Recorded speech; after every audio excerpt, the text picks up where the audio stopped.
Welcome to this week's episode of Campbell and Jones Meet the Monsters, the show where we chart the cinematic legacy of the classic monsters. I'm John Campbell. With me as always, no, he's eating taquitos this week, Brendan Jones. So I was like, oh, wait, we're starting. Oh, swallowing. Yeah, I suddenly just see you going, nom, nom, nom. I'm like, I better drag this out until he swallows that. Hello, everybody. Hello, John Campbell. Hello. Today's podcast is brought to you by Delamex. Microwave taquitos. Only the best. Authentic, too, is what I hear. It's just like being in Mexico. So authentic. It's just like, what you'd get at a street cart. Yeah. Anyway, today is a return to the florid and moody, and smoldering.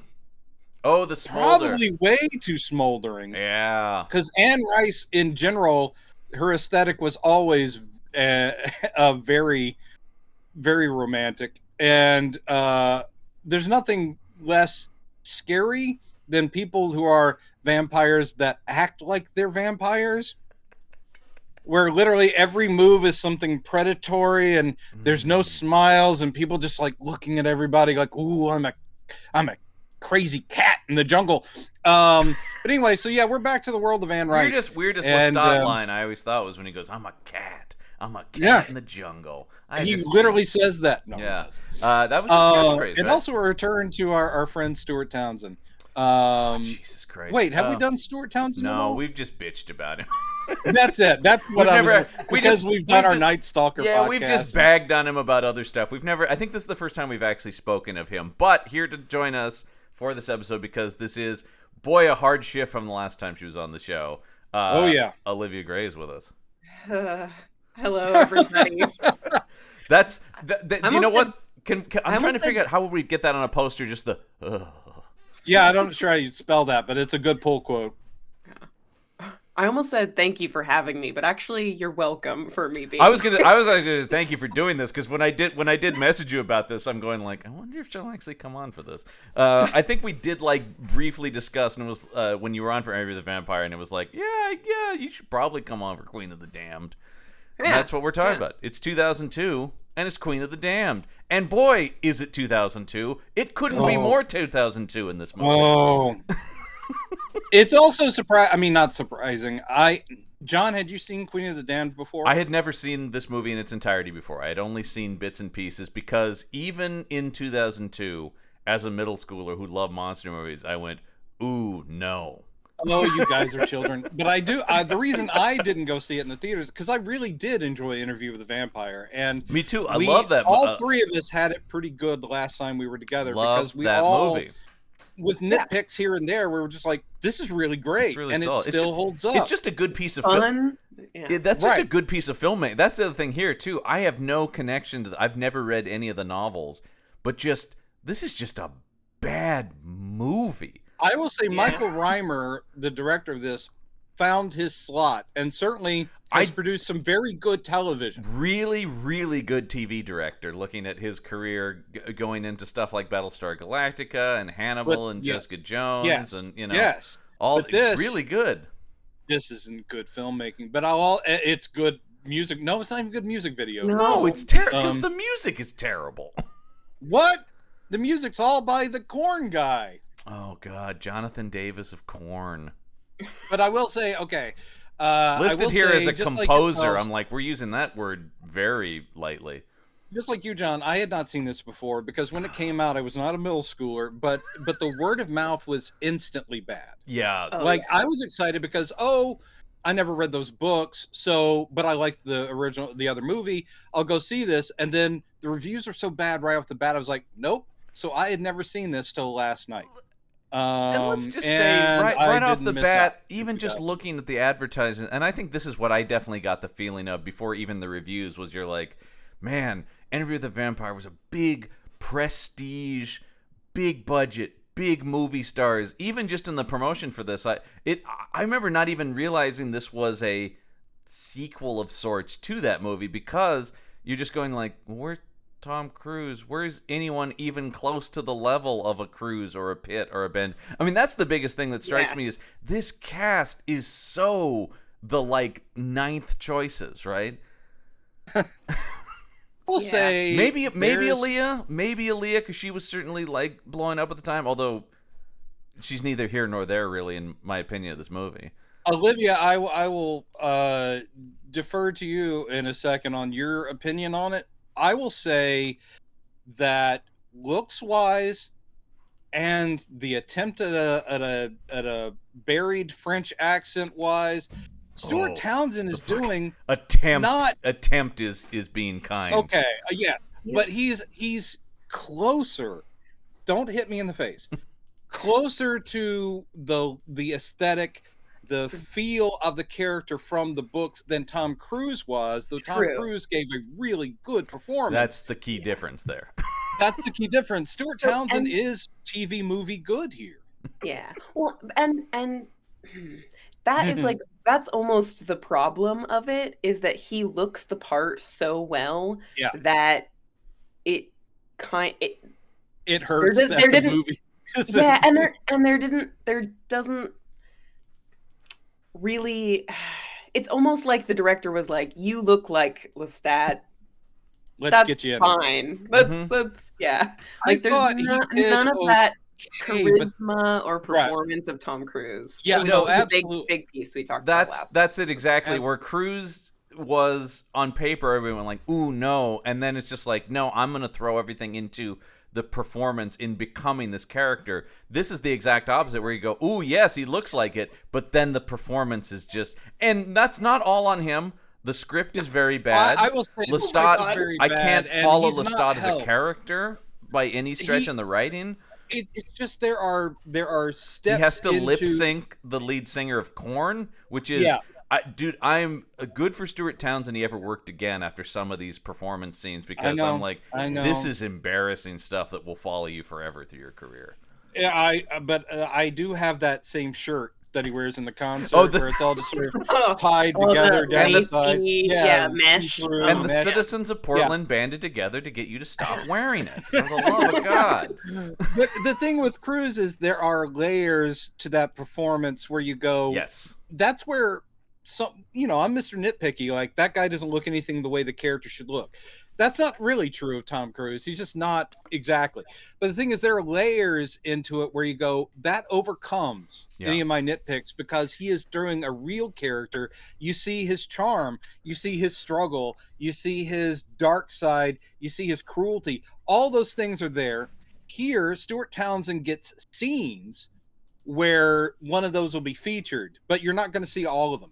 It's like he goes, this is the part where I'm tormented. This is the part where I'm cocky. This is the part where I'm sexy. This is the part where I'm scared.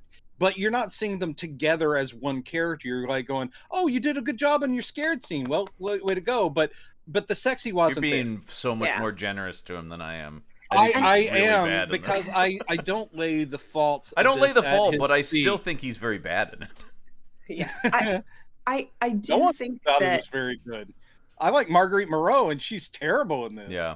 And Paul McGann is just wasted, and he's an actor I like a lot. He's not even in this movie. He's there for 4 minutes. Both he and Lena Olin, if they worked, if they worked a day, but I'm saying, like, they are probably the two best just actors in general, having seen them in other stuff. Claudia Black's in there too, and I love her, but she's there for 2 seconds and says one line. I will say Claudia Black is in there to the point where I went, that can't possibly actually be Claudia Black. What a waste. I also, in fact, looked up to see if it was actually her, and was like, "Oh yeah." She has such a distinct look, but I'm like surprised I caught that. But I think it's because they shot in Australia, as and a vampire, they pulled in a lot of local talent. They pulled in a lot of Australian talent because they shot there. They say, I do love the thing about they shot in Melbourne to save money. It's like, thanks IMDb trivia. Didn't need to know that. Could have guessed that was to save. What you mean at the very beginning? That's not New Orleans.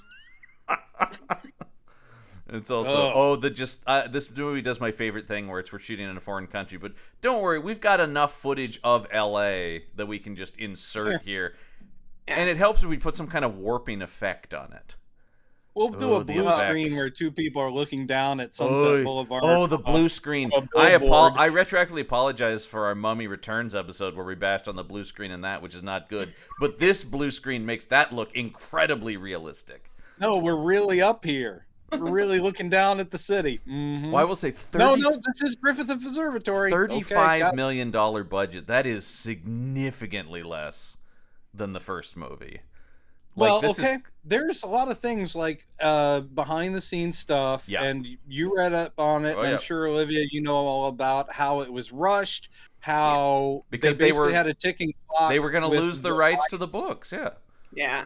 And just like the Fantastic Four thing with Roger Corman, where he's like going, I'll lose the rights to Fantastic Four if I don't start making one.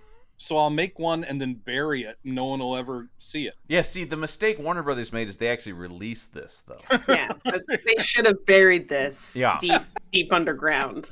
Yeah. What are your feelings on this movie, Olivia? You're being awfully cold. I know. Oh. We'll dig into the movie itself, but I am curious, as somebody who is a fan of the source material, what is your broad strokes reaction to this? Because as I said before, I read a Wikipedia plot summary just to go like, okay, what did they change? What did they put in? But you've actually read these books, so how? Obviously, you have a negative reaction, but what specifically is going on here? So this is actually one of my favorite books. Queen of the Damned is in this series, and I think a big part of it is that my correct in that? It's the third. It's the third book. It's the third. Yeah. And I think a big part of it is that it's the first time that it introduces like a ton of mythology, and also like all of these ancient characters that like a lot of them are introduced in Vampire Lestat, but you're having all of them interact together. A thing you might note is completely missing from this movie. So like one of the best parts of this is that there's this huge meeting of like all of these very ancient vampires who have all this like complex and deep history, and the movie was like, no, let's replace that with a sexy bathtub scene. Oh god. Actually. Oh, that sexy bathtub scene it's one of those things I talk about in movies where it's like, you are trying too hard, movie, to make this sexy. It is no longer sexy because you are punching me in the face with how sexy it is. Hey, at least it wasn't Tony Scott with like wind blown. You know what? Fabric and I'll tell you this though. Lighting. I'll tell you this though. Tony Scott at least had a vision. This is very much like, I don't know, I'm gonna cobble together some stuff from music videos that seem sexy. Tony Scott is at least doing Tony Scott, even if it's overindulgent. It's like I was talking about Stuart Townsend's acting in this movie is and in every movie. The way the director was as well. The director was, this is our fight scene, this is our sexy scene, this is our blood drinky scene, this is our goth scene. Oh, the action beats are horrible in this movie. Every action sequence. And what I like is this movie tries to have more action than Interview with the Vampire, but the few beats of action in Interview with the Vampire are so much better. Yeah. I will say it's kind of disappointing that the Queen of the Damned goes down like a There's punk, no scary in this. Literally four other vampires just attached to her, and then she's like, oh no, you've killed me. I'll tell you the other part that's a problem with the vampires, and it takes four of them to go. But the other problem with that is she also just showed up like 15 minutes before in the movie. Like, they really, I mean, that's the thing where I'm going like, aside from, of course, the thing that hung over this movie is that the lead actress or the died right after they finished filming, basically. Yeah. And the weirdest note in the trivia is that most of her dialogue is ADR'd by her brother. What? Yeah. Really? Yeah, and then they pitched it up to make him sound more female.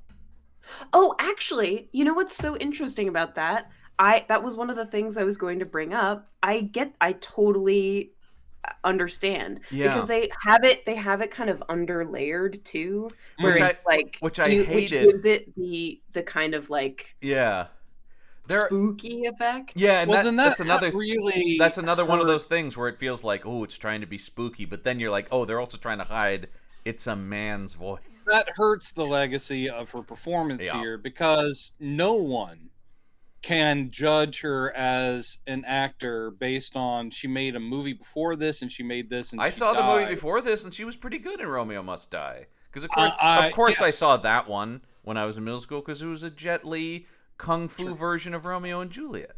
Understood. I was there opening day for that shit. And I really thought that Claire Danes was awesome in that too. But No, but come on. You know who killed it in that? DMX is just amazing in that movie.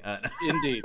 But I will say that, so in other words, I wish for her to have had a long life. I think she so we could have seen been how she would have developed as an actor, because she is very striking. Yes. And the fact that we're not hearing her actual voice most of the time because it's ADR'd by her brother, that hurts. That hurts a lot. And before I even knew it was her brother, like you're talking about, Olivia, it just also, I was like, man, it felt artificial. It felt artificial, and it's one thing when she's like supposed to be the queen of the damned and she has this spooky voice, but when she has these like intimate scenes with Lestat, I'm going, this is ruining these scenes. Yeah. She still has this kind of weird sort of, affected voice. Reverb going on underneath her actual I will voice. say her accent work, or at least her brother's accent work, is better than Stuart Townsend's. What is he's trying? But I just keep sitting there going like, there's a little bit of French in there, and that should be Lestat. It's like Tom Cruise didn't even try because he's not an accent guy. And that was and retroactively even more so. I'm like, great choice, Cruise. After seeing this, because it would have been just as bad. I mean, here you've got an Irish guy doing. I think he's doing. I mean, I know Lestat is French, so I know that's what he's trying to do. But it is real, like, Euro. It makes sense. One thing I will say, and I don't know if this is written into the books because it's been a long time. Is this going to be my Christopher Lambert and Highlander argument? Go ahead. I think it is. It probably is. But the thing is that the idea of someone having been around that long, traveled through so many different cultures. Your accent gets mushy. It's mushy. That's so why actually, if he has an odd accent with little hints of French, that's a great excuse. It's like, it doesn't sound like a real French accent. Perfect, because Lestat would have had a weird amalgam. He hasn't actually been French for centuries. I agree with that in theory. If I thought any of this, if that was like a calculated on purpose, thing. That's sort of the thing. Say it was, and give them that little bit of credit before we destroy everything. My Lambert argument is that he already has a weird accent to begin with. And that he was a weird sounding Scottish Highlander. Yeah. But I'm talking about, like, in general, he actually does have like a muddled accent from having grown up everywhere. And I thought, at least for the modern day stuff in Highlander, I'm like, that's kind of cool. But here it just feels like a guy going, and once again, Stuart Townsend in this whole movie is just going like, he's just. Do you need me to slink around a little bit more? Because I can slink. I'm a cat. No one slinks as good as Aaliyah, though. When she shows up, she is serpentine. Every move she's making, I'm like, did they ask her to belly dance as she walks? Because that's what she's doing. They had to have, right? But unfortunately, because everyone else in the movie is also doing that, it's not nearly as effective. That's right. That's She's just doing it more than other people. She should be the only one doing it. The modern day vampires are putting on a vampire show, and that makes it lose any impact. I mean, they should be posers, but it should be shown up that they are posers, because it's literally everyone's doing the. Once again, as always, why would anyone want to be a vampire? You'd be forced to wear stupid clothes and act like this. I did, as always, look up the review from the great Roger Ebert, who gave this movie 2 stars, which I think generous, Raj. Honestly, yeah. Actually, I gave it 2 stars on Letterboxd. Wow, is that out of 5 though? Yeah, that's out of 5. Well, he's out of 4, so. And I didn't say liked it. Oh, so he gave it right there in the middle. Right there in the middle. But he does literally the first line of the first sentence of his review is, vampires are always in pose mode, which tend to make vampire movies into comedies. That is exactly. And his point is just like, I haven't seen a truly scary vampire in a long time, because vampires are so ubiquitous in pop culture, and this movie is so guilty of this, where it's just like, oh, I'm a vampire, I'll put on my vampire kind of stance and look. And it does become self-parody at that point. So you need all kinds of different kinds of vampires. We just recently praised, we loved Blade 2 a couple weeks ago on the show, because that was Guillermo del Toro acknowledging vampires aren't scary, so I'm going to. And this movie, even when they talked about how the Queen of the Damned, feeds on both immortals and humans. I'm like, oh, they're even kind of it's like this is the next step beyond, except you never feel. Well, okay, let's get into let me first talk about because we'll get into the movie, but of course, John, you need to calm down. I can tell you're already losing it. Well, I want to talk about you're bubbling. You're bubbling. Well, because I am going. I don't want to get to it. We're so ready to dive in on this thing, but I do want to cover the stuff, which is this very sexy poster. Oh, it's too sexy. Is it sexy? Would you guys talk about it? Because I can't look at it. But even the poster is interesting because it's like smoldering, and Stuart Townsend, the man, knew how to smolder. I mean, they're putting the mother of all vampires, Queen of the Damned. But it's almost like her going like, but really the movie's about me. She's literally stepping in front of Lestat like, ha ha, my movie. And talk about a striking woman in very skimpy, like, fetish Egyptian wear. Yeah. And again, that's striking.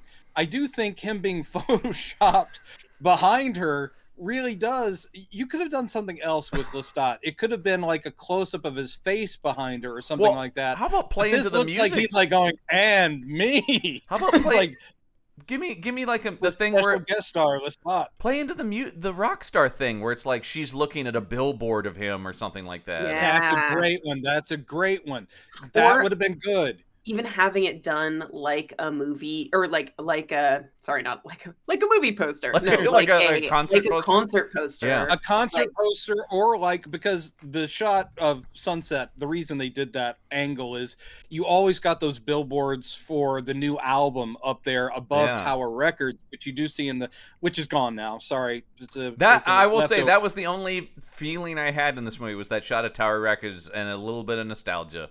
That's the only thing. That's the only emotion that's a movie elicited from it. It could have been like one of those on the wall billboards for Lestat's new album, and she could have been clawing through. That's kind of what I was thinking. Or the concert poster, and she's ripping it apart or something like that, and so his face is torn.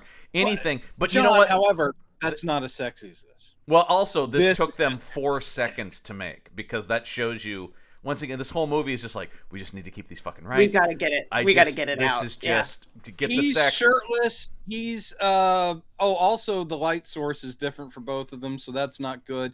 Well, and also the color scheme of this is so all movies look like this at this time, that like dark blue white sort of Unbreakable had a poster like this too. By the way, all she wants is hell on earth. All she wants is hell on earth. She's the mother of all vampires.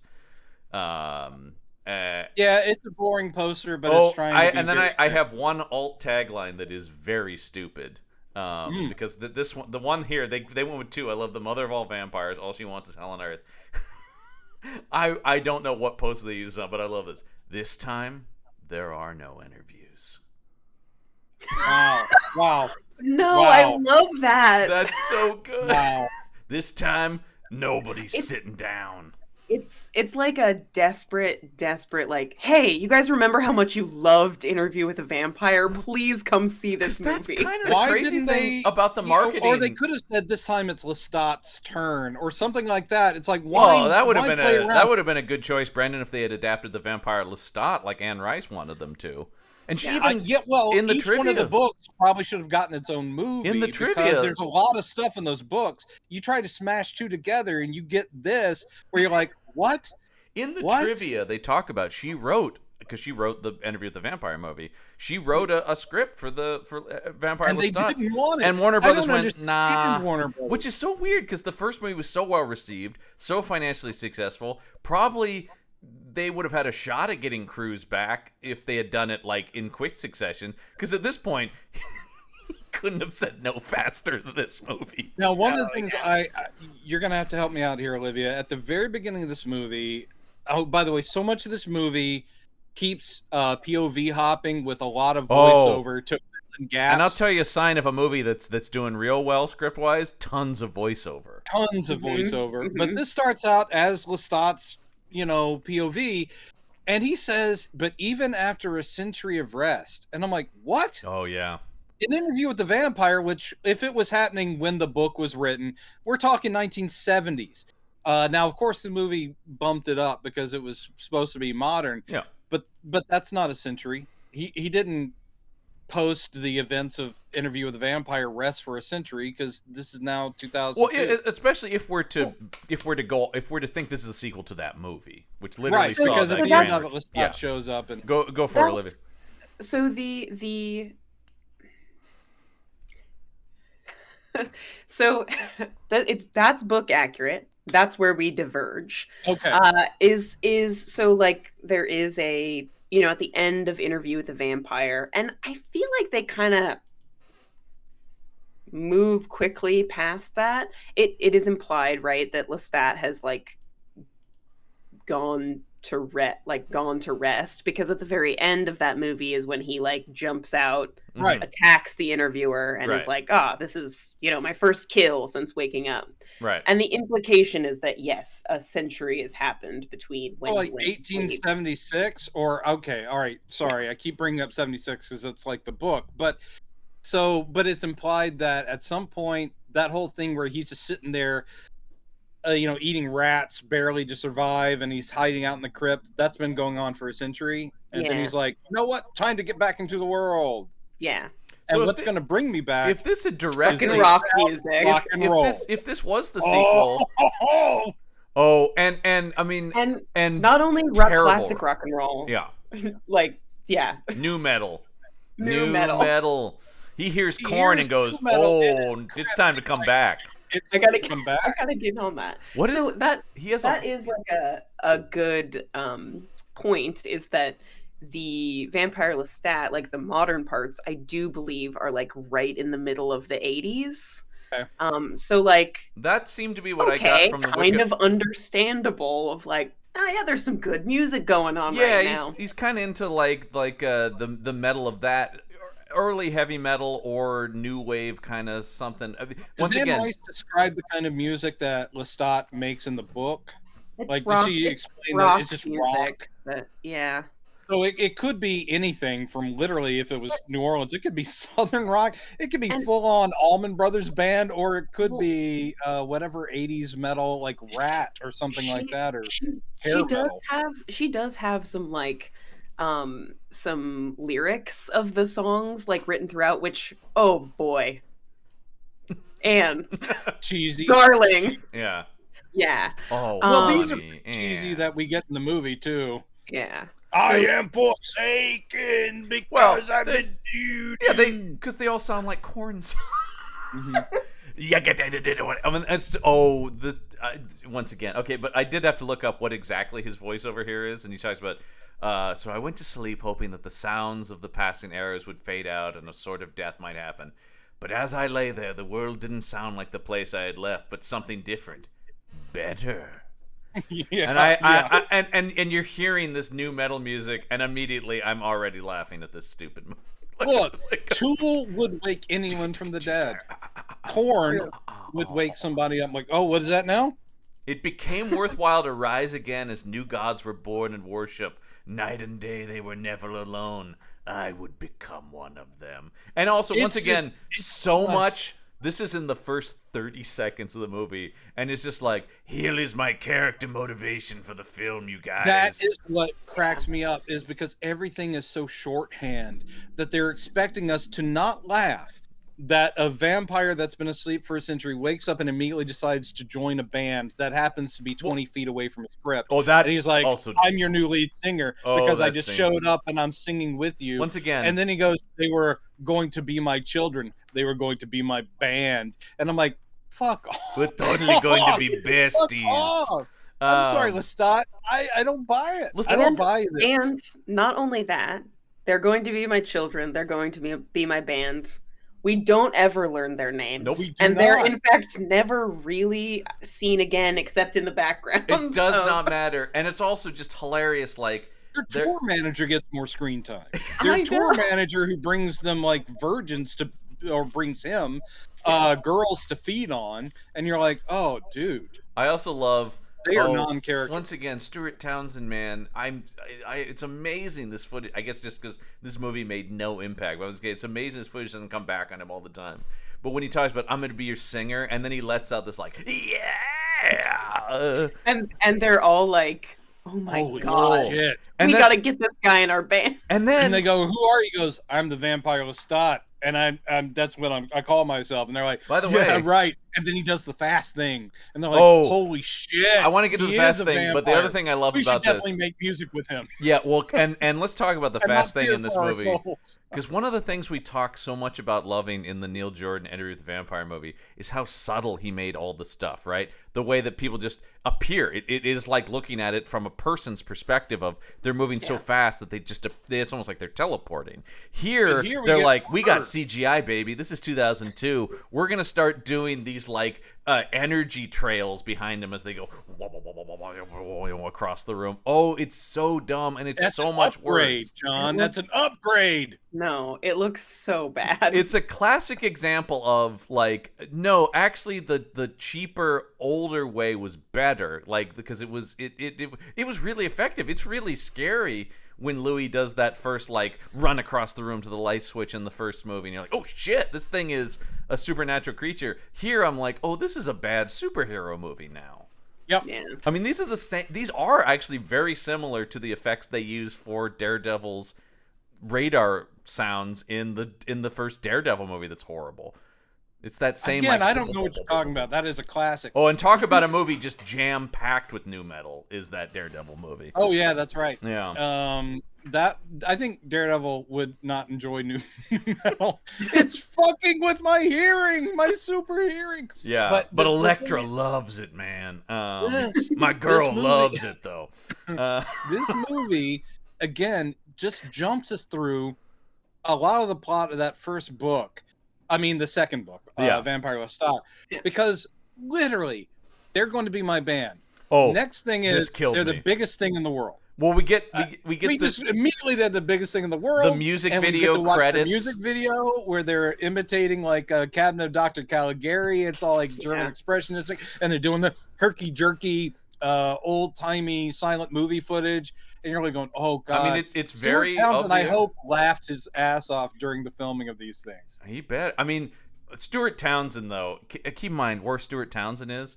He just got fired from Lord of the Rings when he did this because he shot 4 days as Aragorn, and then they went no.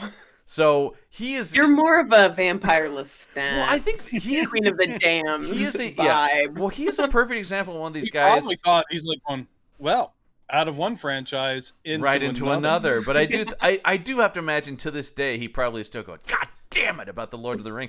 And I can't. I mean, look, if Viggo Mortensen shows up at a party that he's at, he instantly leaves. I just think Stuart Townsend.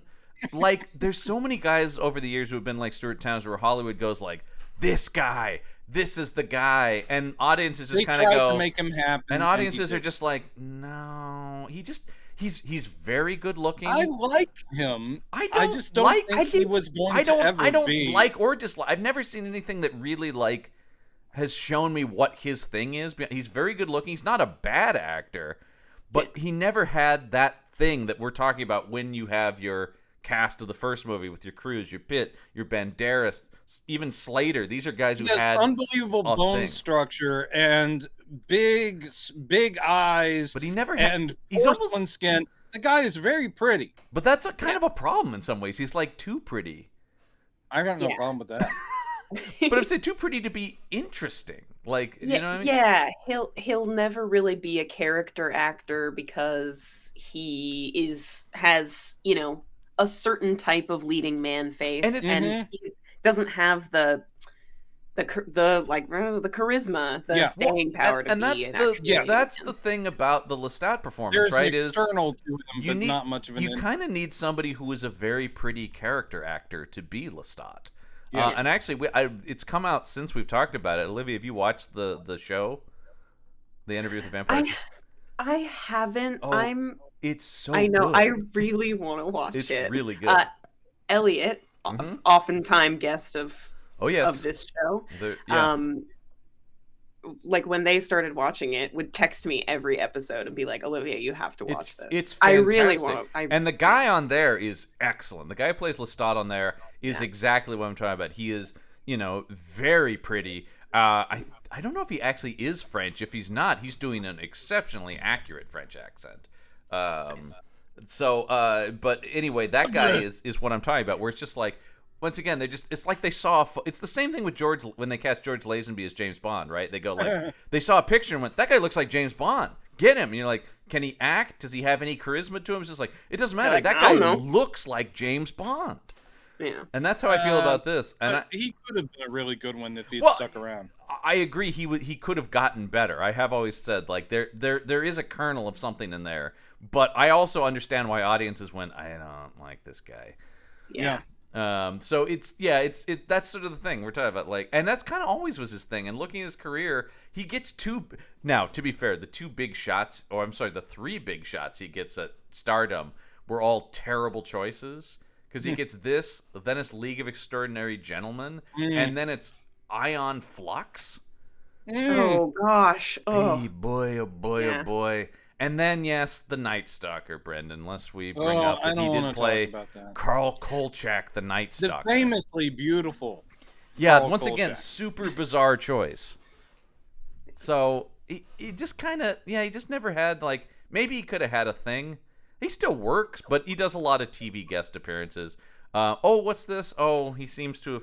Yep, there he is. He's doing Hallmark Christmas movies now. That adds up. Oh, that's right. That makes sense. That's kind of where I see him. For him. Yeah, it's like he's very handsome. It's work. He's very handsome. He's likable enough. You know, it's like, I could see that. That's just fine. He was at this time, was he married to Charlize Theron? Yes. Right when this came out. Goodness. Yeah. So that's why he did Ian Flux? Yes. Maybe she just absorbed all of his talent. I guess so, yes. They were married from 2002 to 2009, and they did Oh, no, okay. Ago. So, no, he was already... He was already in trouble, yeah. And actually, now that you mentioned Elliot, I'm sorry, we don't have time to do League of Extraordinary Gentlemen on the show, no matter what they keep indicating that they really want us to, because... I can't put that movie again. It's fine. We'll start our own podcast, and it will only be about do the League of Extraordinary Gentlemen minute, where every episode you just do 1 minute, like the Indiana Jones or the Star Wars minute. All right, we'll have one subscriber, and it will have been a mistake. They will think. Oh, I thought you were going to say it would be Stuart Townsend. No. If someone finally gets it. Well, they finally got to the minute where I show up. Yeah. Once again. All right. Let's keep going, because he's a rock star. He's making music videos. He's a rock star. This press. Here's a big thing. Here's one of my big issues with the movie. I never understand, because the whole sort of like premise of the movie, right, is that by revealing himself as a vampire, he's pissing off all the other vampires. He's going public. Because, we're supposed to be in the shadows and stuff. But the problem is, like, this press conference, I can't tell. Do people believe he's a vampire? That is the whole time that scene was happening. That is wild, where it's just like... and people, know shit about vampires. I love the reporter who goes... Vampires famously want to be private. Aren't you going to piss off somebody with this? Yeah. How do you know that? I do think that this plays into like kind of a book logic, or like a thing that comes up in the books a lot is, and in the last movie too, is that like, humans are so dumb that even if we show them what we are, they won't believe it. Right. Like the Theater of Vampires in Paris, and actually. In the Vampire Lestat is an actor when he is turned and continues to act on stage for a while until he freaks people out. Yeah. But in this thing, it seems for a bit, the two options, they never fully address which one it is. Either one would invite a lot of plot, but we don't get it. So one option is they don't believe, they're humoring him, because it's his aesthetic, it's the whole thing. So they're going to ask him about, you drink blood and all this. I absolutely do, darling. I do drink so much blood. Maybe, and they're like, that's fun. We should also just give people a visual of the band is on a table with and then Lestat comes on the big screen behind them. Yeah, he's live, Skyping in live via satellite. Yeah. But so and he's a naughty boy. That's one thing. The other thing is they do believe it. But they all seem to be okay with it.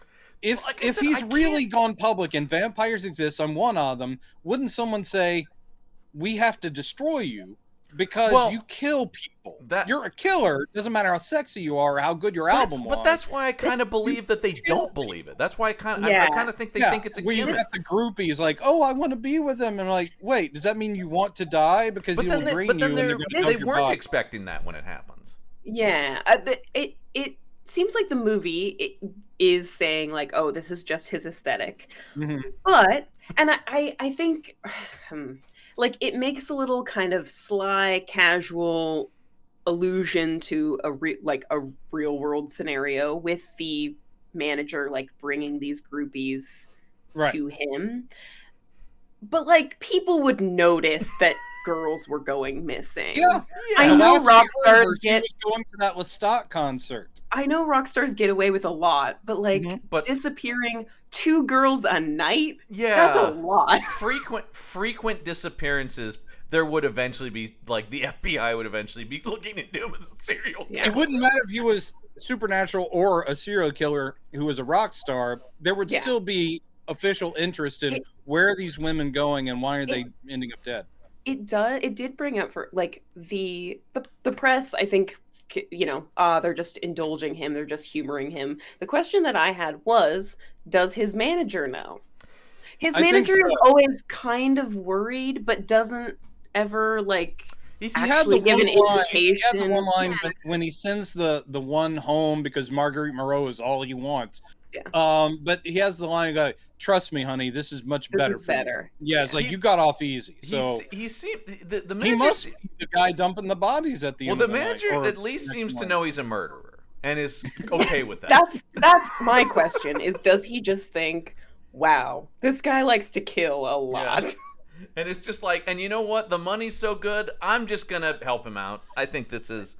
We'll see how long this gravy train can ride. Hey, look, I saw worse things when I was roadieing for Led Zeppelin. I'll tell you, Judas Priest, man, they got up to some shit. But yeah, they're cannibals, straight up cannibals. They eat human flesh. This all this does is set up the reporter going, "Aren't other vampires? What would you say to them?" And he's like, "Come and get me, huh?" Because come out wherever you are. Once again, this Lestat is a very naughty boy. He's naughty. He's the naughtiest vampire. In fact, the tagline for this was originally the naughtiest vampire. I agree, honestly. No, if they had done the vampire Lestat, that would have been the tagline. The vampire Lestat, the naughtiest vampire. And this is kind of the problem with the movie too. Is you just, aside from his performance, but just like the way it's written is he like a naughty boy? Is he a okay guy? Is he tortured? I can't tell. Sometimes he's all the above. You have to imagine that if this was a real like a real vampire, that he would be the laughingstock of all other vampires. Yeah, absolutely. That they would say, "Oh my God, this guy is such a loser." Because at least I think Aaliyah, Queen of the Damned, Akasha, whatever her name is, she sits there and she does say something like, "You really need them to like you. Like, you still feel very connected to them for some reason. You don't realize they're just our food." And that is kind of a very simplistic, narrow view of Lestat from the novels, and more so Louis.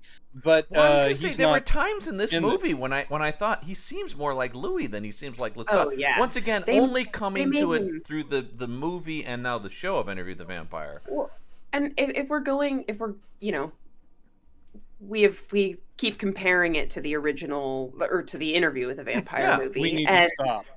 Well, but do we though? But that has such a better view of him. Like, he wants people to love him, great, and he's not a big baby about it. Those two things can exist, and this movie just doesn't understand that. The thing that's in the Cruise performance that's so good, and also it helps, of course, to have Louis as the counterpoint, is there's the superiority. It's like, it's not just I do want people to love me, but he also has this like, well, people should love me. Should love me. Yeah. And also I should be able to feed on them because I'm better than them. And it does feel like so much of this movie is like, well, now he's the main character, so we need to kind of, he's a vampire, but he also kind of needs to be the hero of this movie. Sad. Yeah, and I think that's the big thing why because Anne Rice goes, and a lot of the stuff she goes, I kept telling them, please don't make Queen of the Damned next. But I know that this is my thought. The studio thinking had to be, but that gives us a villain. We love the idea that there's somebody for him to fight. Yeah. And that's the very studio that's like, perfect. Now Lestat can be a tortured anti-hero against this super powered, and you're just like, from what I having not, but just like looking through the Wikipedia and talking to you, Olivia, like that's not really what Queen of the Damned even is. Oh. Like Queen of the Damned seems very Queen of the Damned, based on the summary I read, would be actually pretty hard to adapt into a movie. It would be. I mean, the whole first quarter of it is actually short stories. Yeah. That play more like a mystery almost, because it's introducing this idea that like all over the world there are these vampires that are suddenly dying like out of nowhere, and nobody knows why. And actually, it's the Queen of the Damned. But that could actually be, I could imagine, just based on that, how you could streamline that though and make it Lestat or Louis or Armand or any of the characters realizing that and looking into it, and then you could sort of seed those by making them kind of the people looking into what's going on, right? And lean into it being like a mystery then. Instead, the Queen of the Damned is so tacked on, because what we eventually switch to here, so yeah, Lestat, we see him eat. I do love the line about like, wow, this is your house. It's like, this week it is, because I'm just so fucking cool and naughty. He sees what he wants and he takes it, man. Yeah, that's the thing. Oh, and then my favorite note I wrote down is his flirty wall climbing. Yep. Oh, yeah. Yeah, when he's like, check it out, I'm going to walk on the wall, except now I'm going to descend on you and eat you because I'm a vampire, but also sad. He's doing this to impress the groupies, which technically he doesn't have to do anything to impress He's them. Already a rock star. What are you doing, Lestat? But yeah, they're like, oh my god, he's walking on the ceiling. Oh, and then literally he just swoops down and eats them. Yeah. Go ahead. Oh, I was just going to say, in yet another... much like you said about the bathtub scene, and like, when a movie is really, really trying to be scary is when it's least. This movie has no scares in it at all.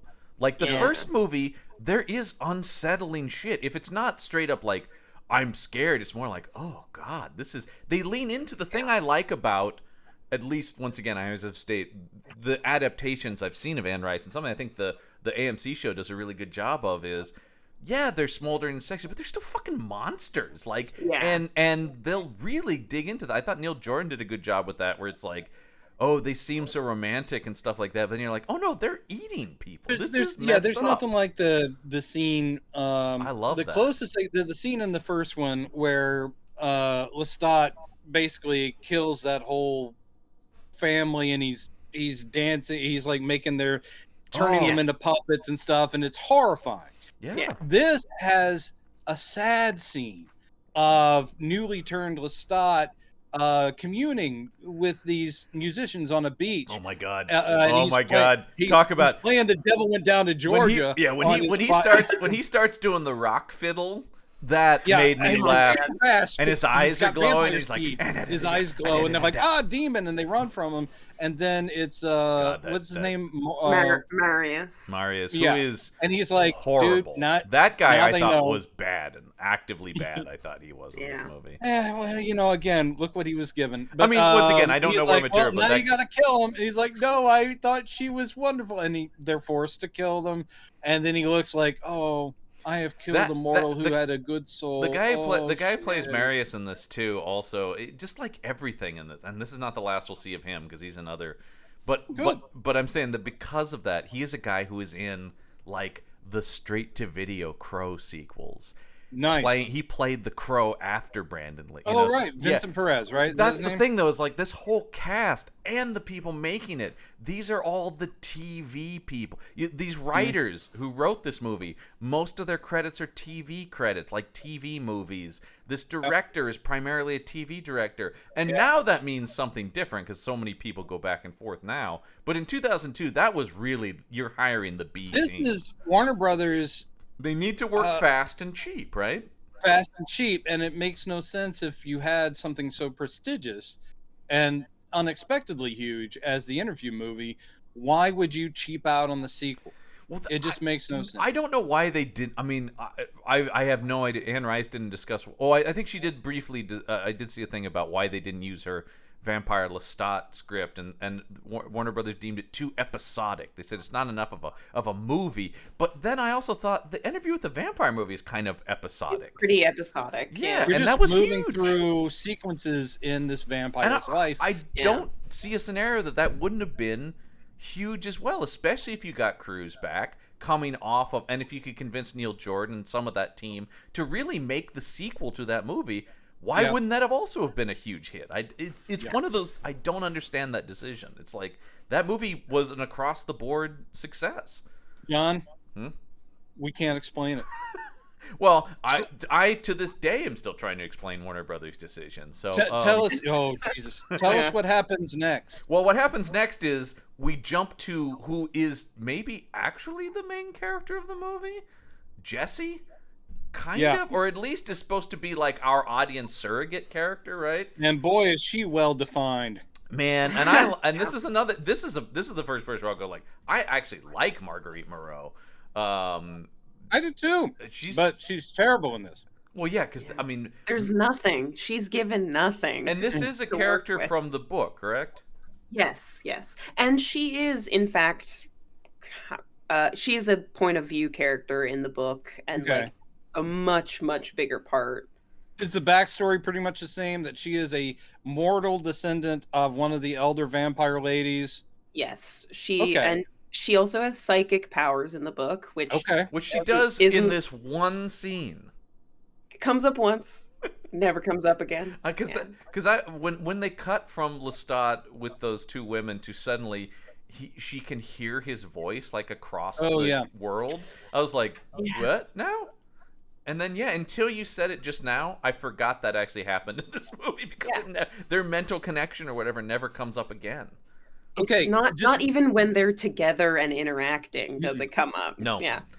It's very briefly, what this movie gives us as far as this character, and it's not me, jumping ahead in the plot, but what this character is, I investigate paranormal stuff with the secret organization. Well, but I want to talk about the secret organization. Go ahead. Oh, no, we will. Yeah. But, okay, this is what my job is. I get too into it. Turns out I kind of have memories of being a relative of a vampire. Yeah. We get I'm obsessed with Lestat's diaries. Now I want to be a vampire, just out of the blue. Now I really want to be with Lestat and be a vampire. Yeah, talk about a character whose motivations make no sense. Boom! I'm now a vampire. And it ends on a note of like, and I did what I wanted to do. I'm a vampire now. Everything is worked out. Yeah. And then it even weirdly is like for a vampire movie. I'm still friends with my mortal friend, and I wish him well. And then we leave, and then into the movie is, not so fast. Here comes Marius, and you're like, "What?" Yeah, I don't. Can I give a little interjection? Speaking of the mortal friend, and we can get into the Talamasca later. But that mortal friend is supposed to be David Malloy, aka the interviewer from Interview with a Vampire. That's supposed to be the Paul McGann character.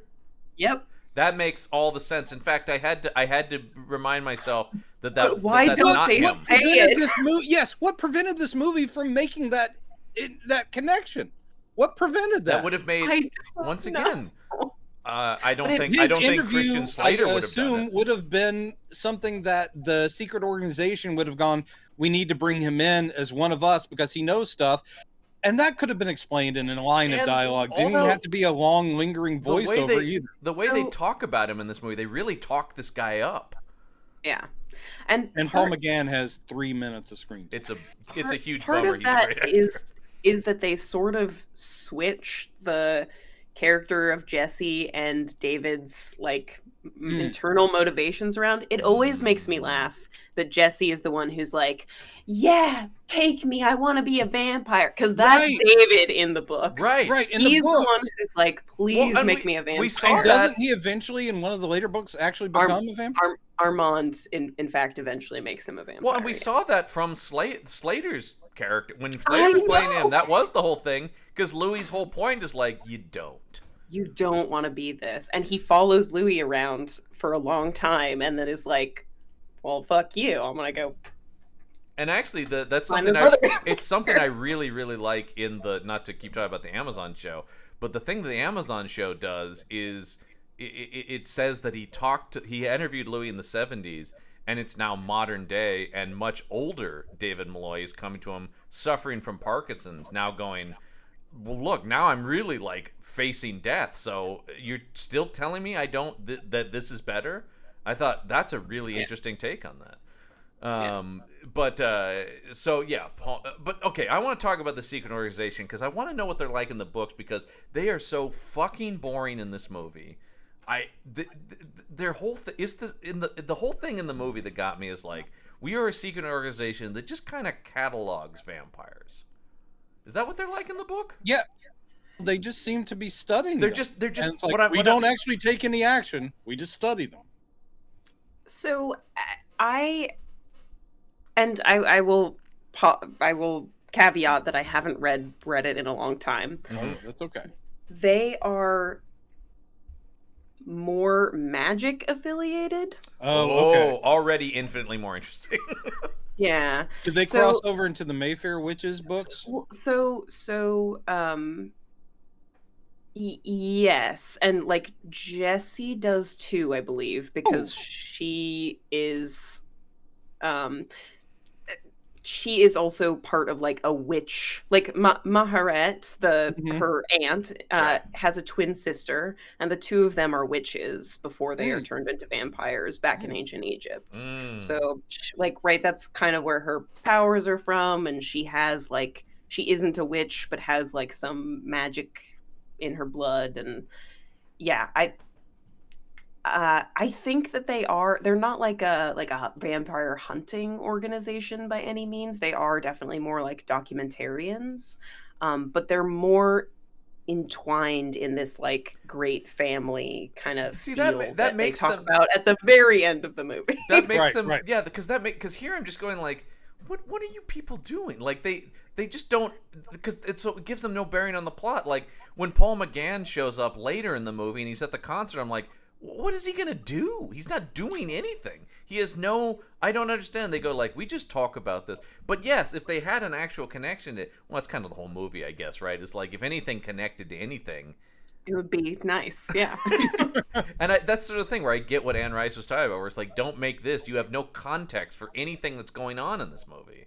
Yeah. I just want to share something that I just saw in the trivia here that I did read last night and it made me laugh, which is Stuart Townsend shares his name with a character from one of the other books that she wrote, The Witching Hour. Upon meeting Townsend, Rice handed him a copy of the book and instructed him to turn to a certain page, whereupon was written the life of Stuart Townsend. Townsend said he was very flattered that she had written him into her new book. She then informed him she had written it 11 years prior. Yeah. Wow. Oh my God. I just love the idea of him going, oh my God, I'm partying. No, Stuart. Yeah. Well, I will say he has a good name. That is a good lit name. It's a good name. Yeah. I actually love like that fits my general impression that he was like, wow, yeah, you wrote that about me. Like, no, dude. No. And what's it she talked about? They talk about she saw this movie once and then told like the fans like, you don't want to do that. Also, can I talk about what would have? Okay, the movie still would have been terrible. All right, but once again, he was not the first choice for this. No. Apparently, Warner Brothers really courted Wes Bentley to be Lestat. Wes Bentley has always had a good vampire look to him. Good vampire look, and just a really good actor who has continued to do a lot of interesting stuff. Once again, I don't think nothing was going to save this movie. No actor was going to come in here and rise his material. But Wes Bentley is a much more compelling actor, I think. Mm-hmm. And also at this time, coming off of American Beauty, was very hot. I don't know if he could have played Rockstar. Yes, that's a big. Because the thing is not just about intensity, which that guy's got in spades, but it is sort of that teasing. And again, Cruise did it so well, where it's that like, I'm really having a great time at humanity's Cruise is the best. I mean, Cruise can do that obviously because he's the only good thing in that Rock of Ages movie. Yeah, I was just about to say. I was like, he proves he's really he has the rock star good in that. He's really good in that. He doesn't horrible have movie. them, but he studies them and then is able to replicate. That's kind of what we talked about. He's an android. So well, that's what we talked about. What made him so good at like Interview with the Vampire, right? Was it's just like, oh no, this guy just learned everything he could until he could be Lestat. He's essentially Taskmaster from. The other person they really tried to get for this that would have been, I don't think he would have done it, was Heath Ledger. Warner Brothers was very keen on him to play Lestat. And I think this was also a time when he was going, he's very Bond. And I think this was a time when he's like, I'm really, and I remember this was like after 10 Things I Hate About You, he's going, I really don't want to do heartthrob stuff. I really don't want to be the sexy guy in movies. Yeah. And that guy... Which is kind of a damn shame because, I mean, this movie would not have been worth like a good Heath Ledger performance. No. Whatever he did instead was probably there's better. Another alternate universe where there is a good script. Vampire Chronicles script. And a good director. But talk about a guy who would have had the intensity but also the sense of fun. And he would have been amazing. He would have been, he actually, that probably on paper would have been. And we would be talking about this movie is shit, but Heath Ledger's amazing in it. But he was smart enough to go, that will probably kill whatever I have going. Because this is before everybody's like, that guy's amazing. He's still just sort of up and coming. Basically, back on the plot. We will be here until I'm supposed to be doing my job. That's right. You got to go hunt ghosts tonight. I do. All right, so okay, so this sets into the motion. She's part of this group, and she sees Lestat's music video on TV and remembers the lyrics to it corresponding to something written long ago. He has somehow buried codes to his past in the lyrics of his songs, which is so stupid. Which I will say, okay. It is very dumb. It is kind of in the book, yeah. She's like, he mentions the Angel's Arms, and that happens to be an actual old club in old London, and it's not that specific. It's not like, here's a fun little scavenger hunt for mortals to go on. It's more of a like, his lyrics are like, hey, come fucking kill me, all you vampire bitches. Yeah. So it's much more upfront in the book. Hey, come and kill me, you motherfucking vampire bitches! Wait. New idea: Vampire Lestat as a rapper in like modern day. There you go. You know, at some point, Eminem circled that idea. Well, my name is Lestat, and I'm here to say, all you vampire bitches, come out and play. Boom, boom, boom, boom. I'm just. That's Brendan, just are you auditioning for this? Warner Brothers, call me. You gotta trademark that reboot. Trademark Brendan Jones. Yeah. You can't have. No, Jesus Christ. So they. So she goes. I think this. Set in 1982. And I like that everyone else. By the way, the whole idea of creating the secrets or using the secret society. Is meaningless because we get to know none of them. Even Paul McGann is just barely sketched. So I'm like, what's the point of even having? There's just some people in a room, but their attitude is like just been a person who is interested in paranormal stuff. Right. Yep. Yeah, exactly. But basically, they say, all right, you've got Lestat's journals. Learn what you need to learn. Just don't get involved. Well, because that's the thing. Get that journal back. That is the thing where, Paul McGann is just like, ooh, this is a dangerous road. But here you go. Go read the events that we can fit in from Vampire Lestat. Because that is basically where this movie just hits pause on the movie it is and goes, let's take a look back at... And just once again, you want to avoid episodic Warner Brothers? And you know what the worst part is? The movie? But of the... Yeah. There we go. End of podcast. Yeah. No, it's that they don't even get they don't even really do any of the Vampire Lestat. Oh, I'm not surprised to hear that at all. Marius is not Lestat's sire. That's right. I did see that in my Wikipedia scanning.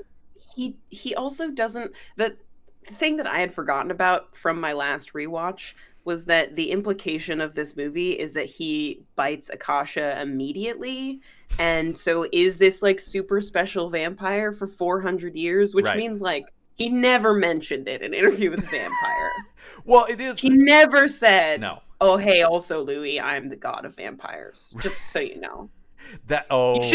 You should treat me better because this movie presents it like he's not even aware of what biting her did. Mm-mm. Yeah. Until later when she wakes up, she's like, by the way, since you drank from me, Marius has like, a one-off line after he finds him, and he goes, she seemed to have given. It's not the but it is the equivalent of she seemed to have given you some kind of power up. Look at you, man.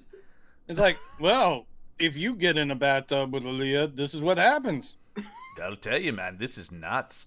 But that whole scene where he's playing the violin, because we get we kind of covered it. We get all the stuff about him turning and then not being able to connect to people and still wanting to be. He gets the same lessons that we learned in the first movie, which is don't drain them to the last drop, because that last drop, you're going to be drawn into their death and you'll die. He's like, oh, got it. Yeah. Oh God, yeah. You get all that stuff, and it's all just like we complain about this in every vampire movie we watch, but it is just like, okay, every vampire movie has to stop and go, here are our vampire rules, okay? Yeah.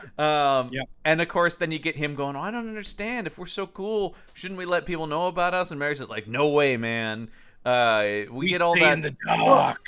And then Lestat goes, why? And he just never really answers the question in a real way. In the movie, he just says, because we're vulnerable during the day. And you're like, well, you can say that mortals are vulnerable at night because we're asleep.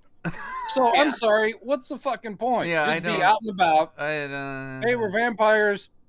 Yeah, I don't know. Yeah, it's just. I mean, this whole movie is kind of like that. It's like they set up these hard and fast rules, and then any further depth is just like, hey, it's a thing. I do have to say, writing where they're pointing out the difference between like his idea, Lestat's idea of what vampires should be versus the classic way is when he comes out and he's in his rock star brocade coat. And then he's like going, oh, hey, Marius. Oh, you're still dressed in the same old shit. And he's like going, I like it. It looks good on me. I'm like, that was a nice summation there, screenwriters, of the difference between them. Oh, so different. Stuck in the old way. But then he goes, I guess he learned, but in that same scene, I just like when he goes like, Red Velvet, like Elvis? And I did think, like, haven't you been asleep for 100 years? I guess maybe he just learned the history of music. But he had a Rolling Stone magazine there in his hands. Let me just hold on here. Okay, Elvis. Olivia, we've been talking over you for 14 minutes. Yeah. No. Your point. I'm so sorry. The only extra point is, again, just a book nitpicking thing. Sure. It is so sad that they had Marius be the like, no, we can't be involved with people. Because in the books, he is in fact, like, he lives in Florence and is a patron of the arts and hangs out with people all the time. There is that one scene where he's out painting on the beach, and that gives you any sense of this guy having any life to him. Personality. I love how that becomes, we're supposed to know that that's his calling card, is that while someone's asleep, aka Lestat, he'll do a fully finished painting, which I guess is vampire speed, and that's his calling card. I'm both glad and sad that we didn't get a scene of super speed painting, because it's so great that's like when he wakes up in the modern day and there's a portrait of him. He goes, oh, Marius, you were here. And he walks out. He's like, oh, there you are. You and your portraits. And where is he? Is he? Paul McGann has a bunch of them. Got oils isn't that the thing? And canvas, stretching material. All that. What the fuck is that? But isn't that the thing too? That Paul McGann has like a big archive of Marius's paintings. Yes. Which does imply either that a lot of people thought he was very interesting and wanted to paint him, which doesn't make sense because he's the painter, or he's just painting himself over and over again in these various different art styles. Let's just say, very good. Yeah, come on, man. It's just like, do you even need a better model? I'm right here. But it's not a painting unless I put myself in the background. There I am. That's Look me. At me. Look at me back there. What am I doing now? I'm dropping hints to future art critics. Hello. That is an extra funny thing, which is, we can't let mortals know about it. No. But I am going to draw myself into every single painting I do. Yeah, the vampire. Well, he really, and this is just clearly like what you're talking about.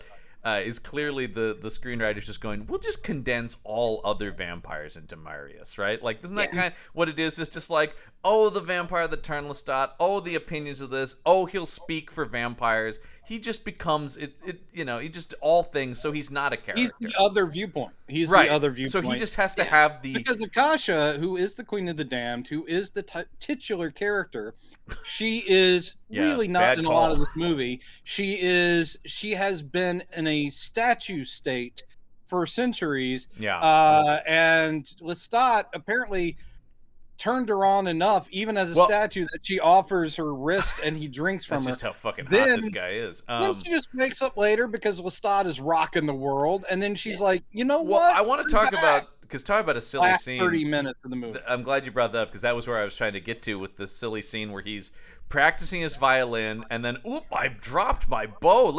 What's this? A secret entrance? Doesn't drop his bow. It flies out of his hand. It flies out of his hand, which makes even less sense.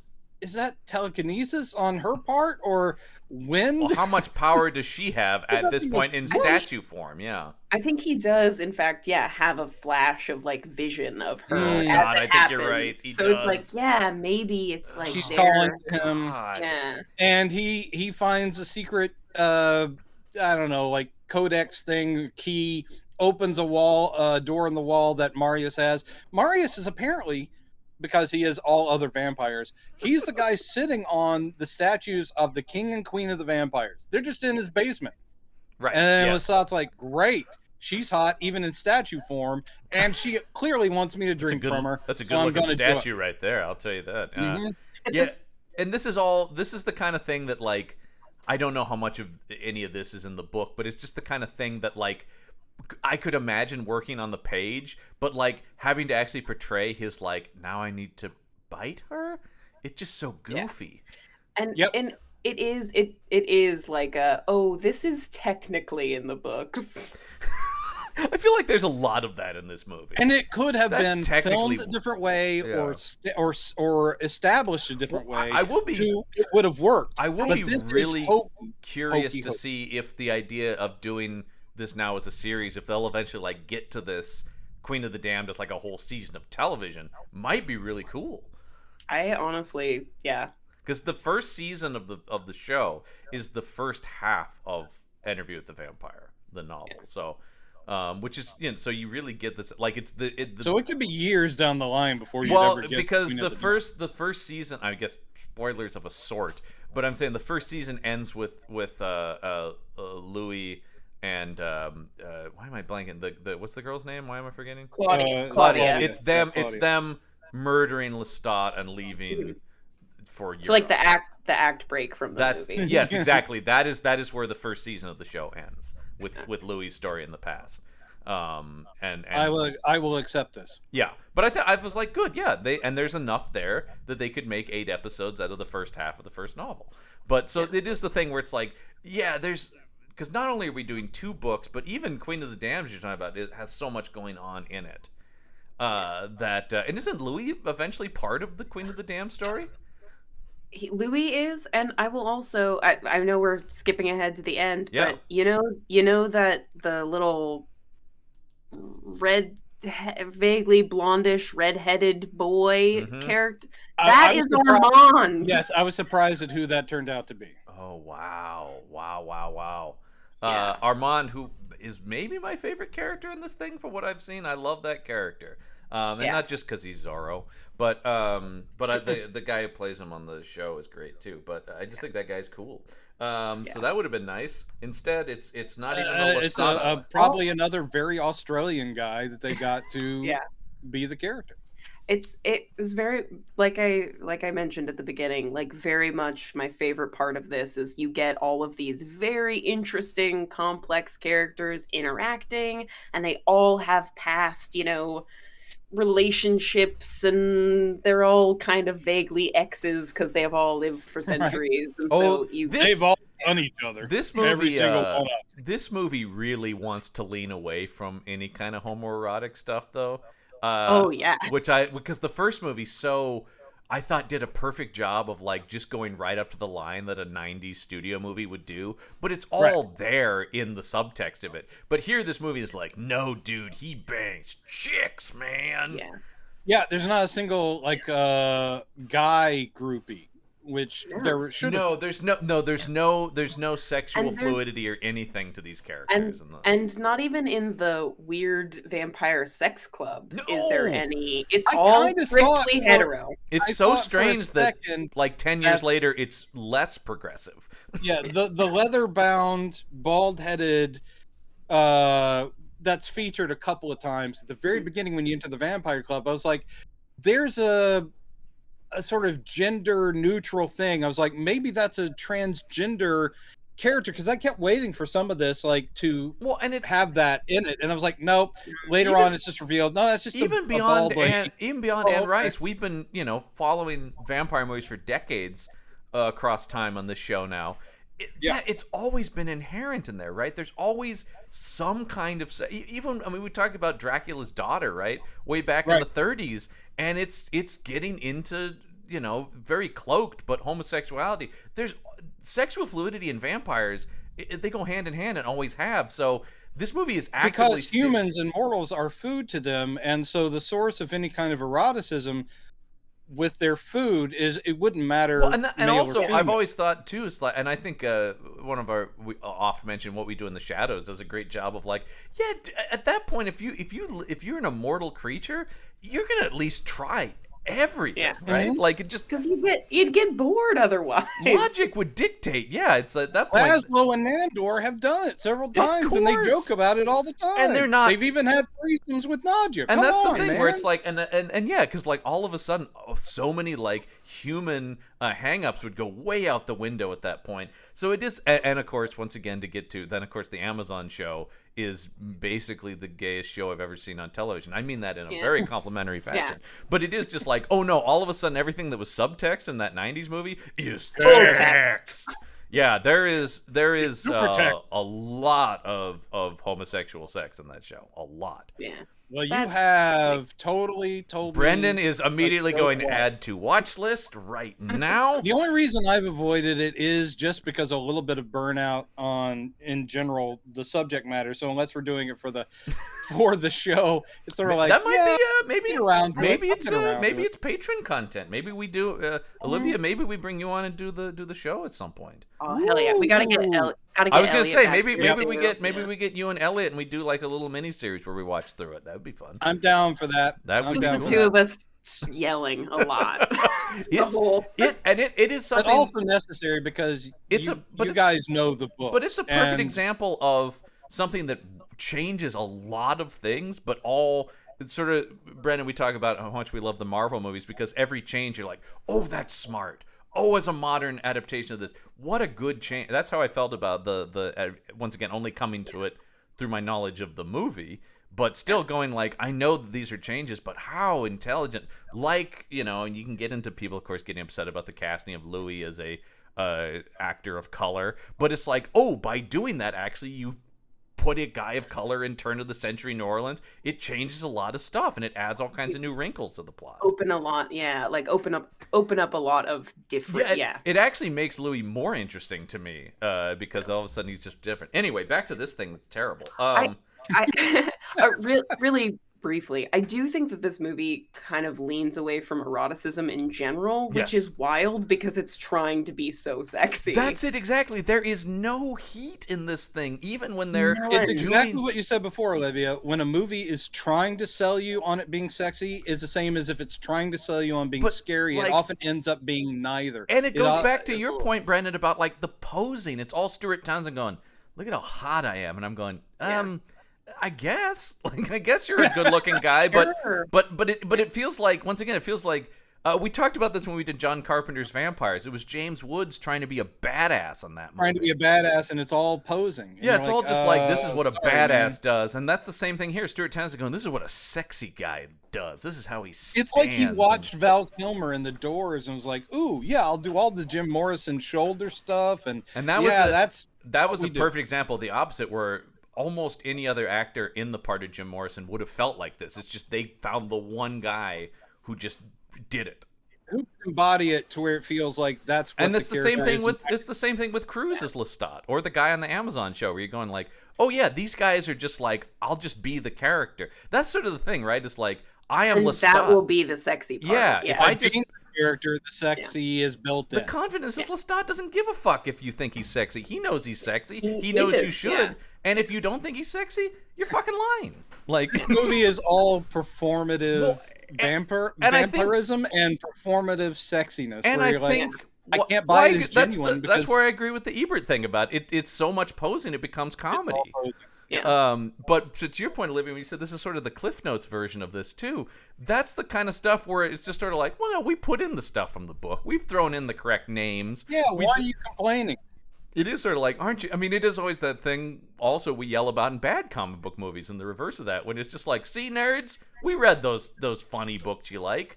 That's the thing, like, but then you stripped like everything that we liked about this. Right, or changed it so drastically you're like going, in name only. I remember seeing that the same year that, speaking of that Daredevil movie, I remember seeing it and kind of liking it just because I'm like, oh, there's like stuff that's a panel from the comic. He's when he's hanging on the cross and stuff, I'm going like, hey, they're doing it.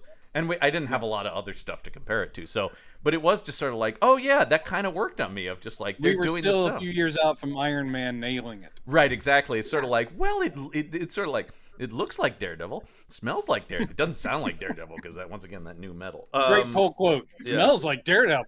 That's I gotta save that for when that new Daredevil show comes on Disney Plus. I was like, this really smells like Daredevil to me. So yeah, we get all of that stuff. He feeds from her. This is all too. Oh yeah. So after he feeds from the Queen of the Damned, Marius chains him up because he's like, dude, no, this is too dangerous. This is when he says the thing, because he snaps out of the chains and he goes like, ooh, she must have given you some power. Yeah. It's just like, so dumb. Let's see. Samara chains him up, and we get the whole backstory about how she's the original vampire, basically, and but like took things too far and like wiped out all of Egypt. Right? Is that sort of the idea? She just like went on. She and Enkil, who is her king, we're like, fuck that guy. Yeah, he is literally the a statue. Kind of do too. This is just like meh. And also, she had she only has a king so that Lestat can be the new king. It's just to establish there's precedent for there being a king. But yeah, like they went on like a blood spree and just shit got cray, man. Is basically what they're saying here. It's just like, and then so it's like, yeah, how Marius came to be the person with these statues, I do not understand. Hey, it is explained, and he is the people. He does keep them in the books, but this movie doesn't care about that. No, it's not important. All you need to know is that it's. They don't really outline to some degree, or to any degree, the difference. They do say, well, she's the original, and that means that she was never mortal. She was never turned. So, is she mutant? Is she alien? Is she a demon? I'm not exactly sure. I will just say, though, that's where the comic book fan is starting to come out, where it's like, please define mutant, alien, demon. So, and here's another, much like the Talamasca having, like any sort of backstory would have made them interesting. Yeah. She and Enkil were mortal. They were a mortal king and queen.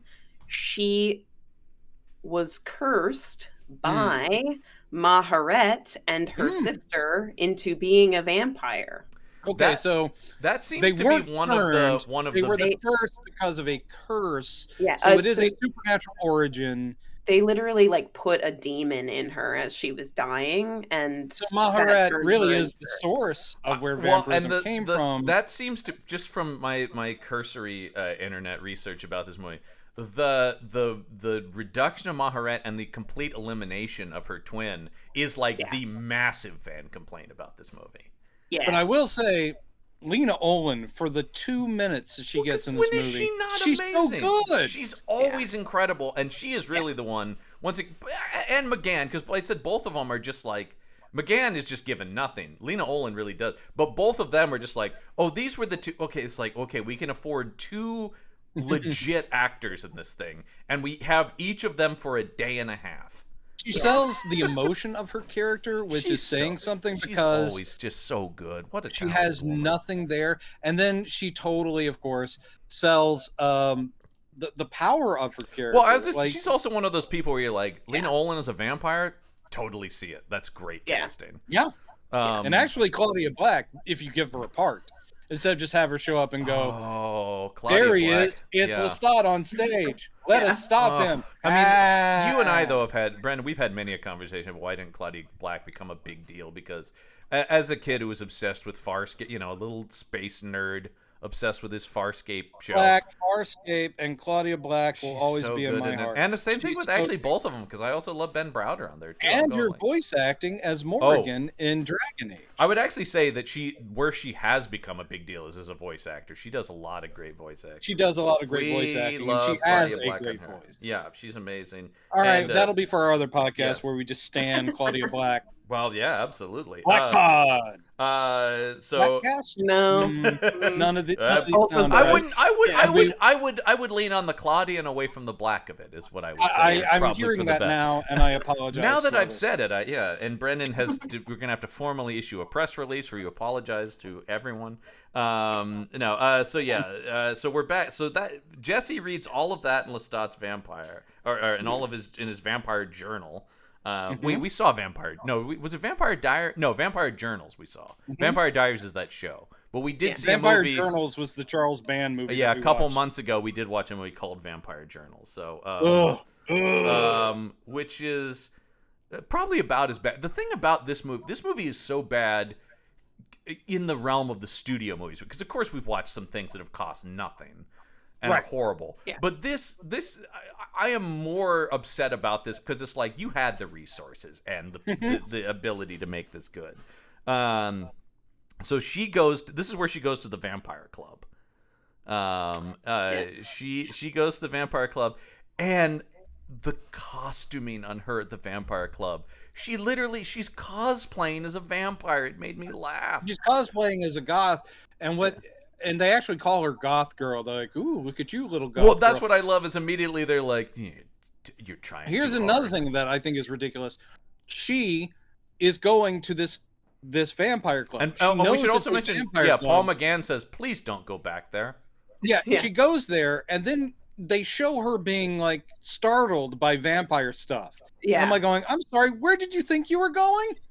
Well, it's like anytime people come out, she's like, "I'm totally okay." I wanted a little bit of vampire, but this is too many vampires, you guys. Literally biting that girl's neck. Yeah. Oh no.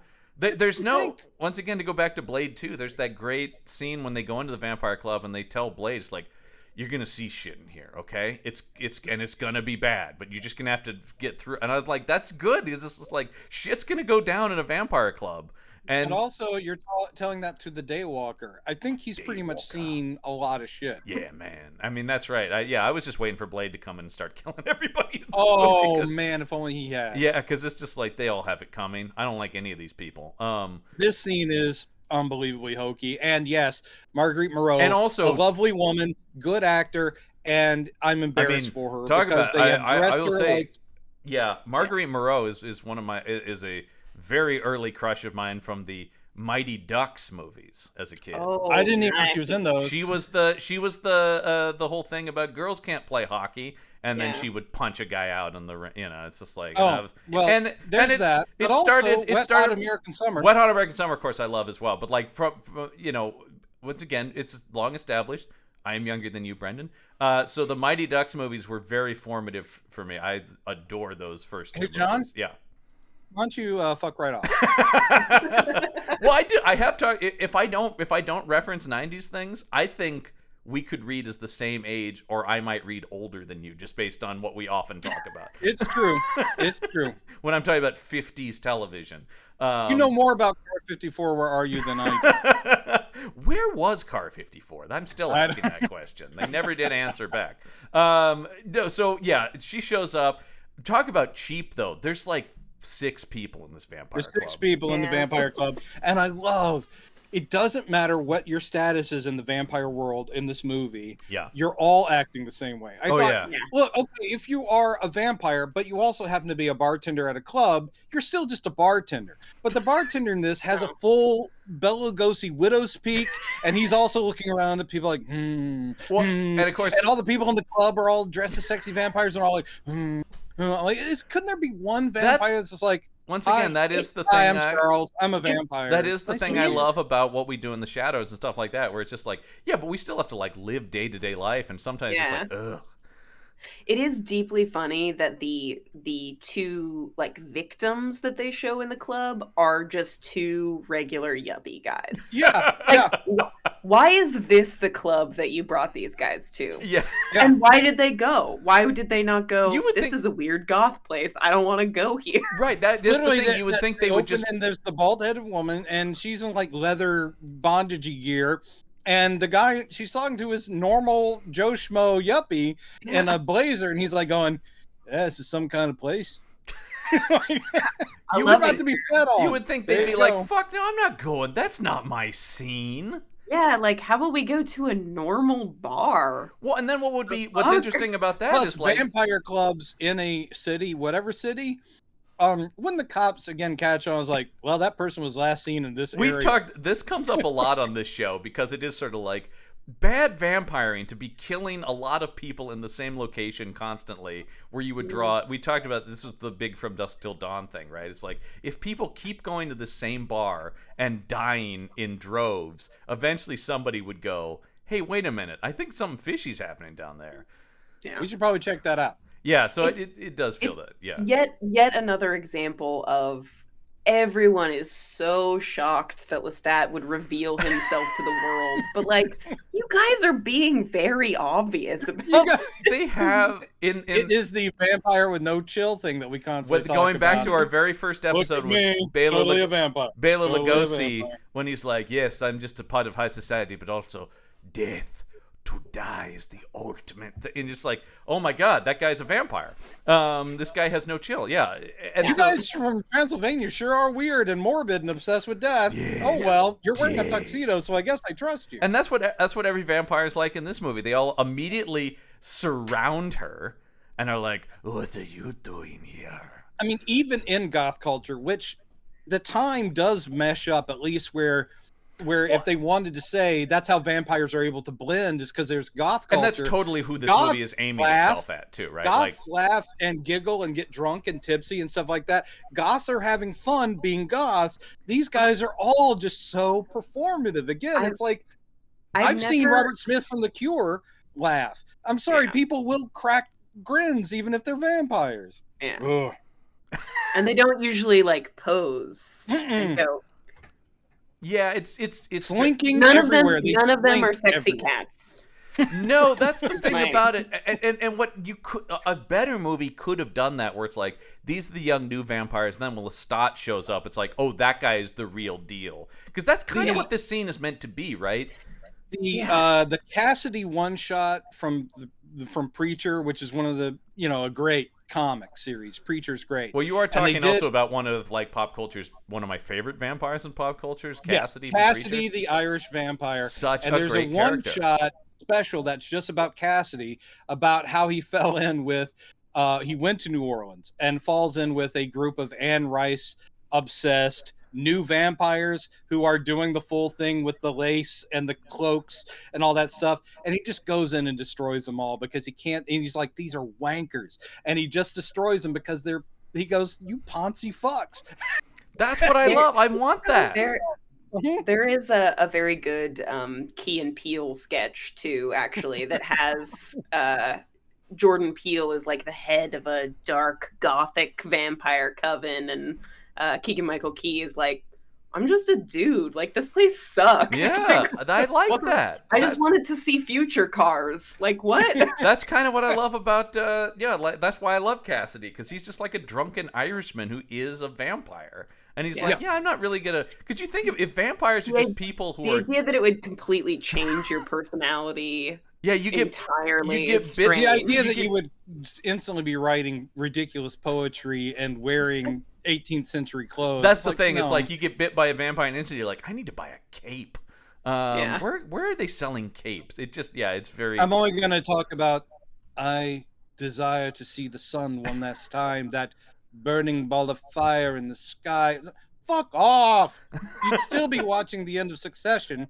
You'd just be watching it really late at night. After everyone else has gone to sleep. Yeah. You would still be you. That's all I'm saying. And still breaking my heart, the end of Succession, whether I had one or not. Oh my God, that ending. But it's amazing. Join us for the cast where we talk about the ends of Barry, Succession, and Ted Lasso. We'll be talking about that later. I did the Succession and Barry finales back to back, and I actually fell into a little bit of a depression. I'm like, understood. That was both of those endings, because it was like, man, Succession had a bleak ending, and then Barry was like, and then you had to watch beer.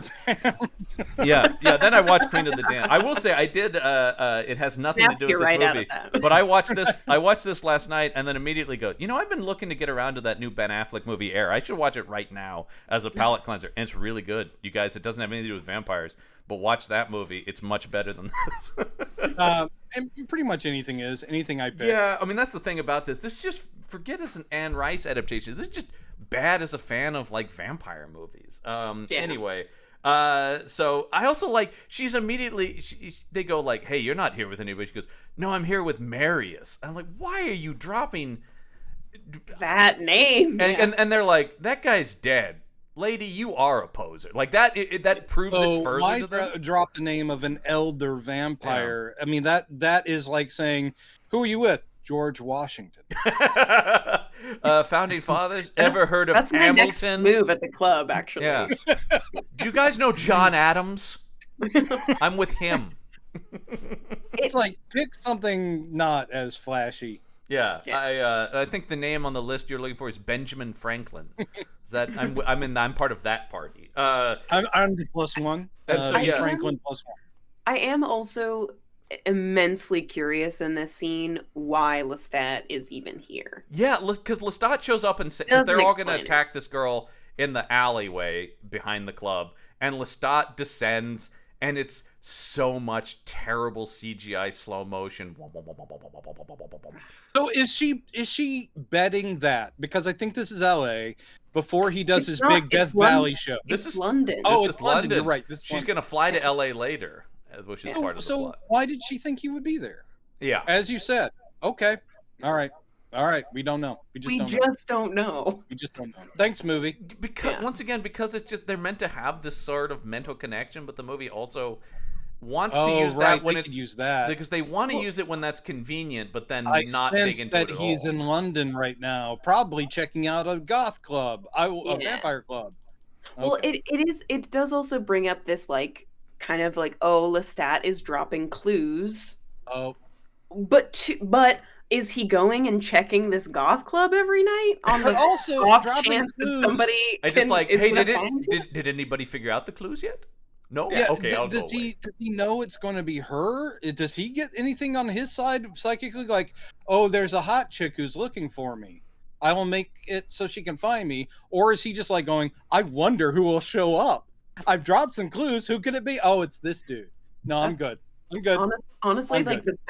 the better and more accurate Lestat choice is that he just is like, will somebody interesting show up? It'd be great if it was like an internet detective nerd who looks like me, shows up as like, I figured it out. And Lestat's like going, great, I gotta go. I have a concert. I gotta go. Don't you want to turn me? Because I figured out your clues. I could be your sidekick. I could be your Winfield. Come back. Yeah, so he shows up, he scares away these other vampires, and they're like, oh shit. What is he? She knows the. Oh yeah, this is when she's like, yeah, because she is like, yeah, you know that song yours? I know what it's really about. Yeah. And it's like, oh yeah, do He's you? very impressed. He's very impressed. She knows the song about. But it wasn't. What a fucked up thing to say to someone you just met. Yeah, and then Hey. and doesn't. I know that song is about a dead girl. And his response is like, "Oh, I guess you're the one who has my journal then." Yeah, like, it was about the violin player, wasn't it? And he's like, "Oh shit, you've been reading my diary, great." And he talks. She goes, "I know you still have that violin."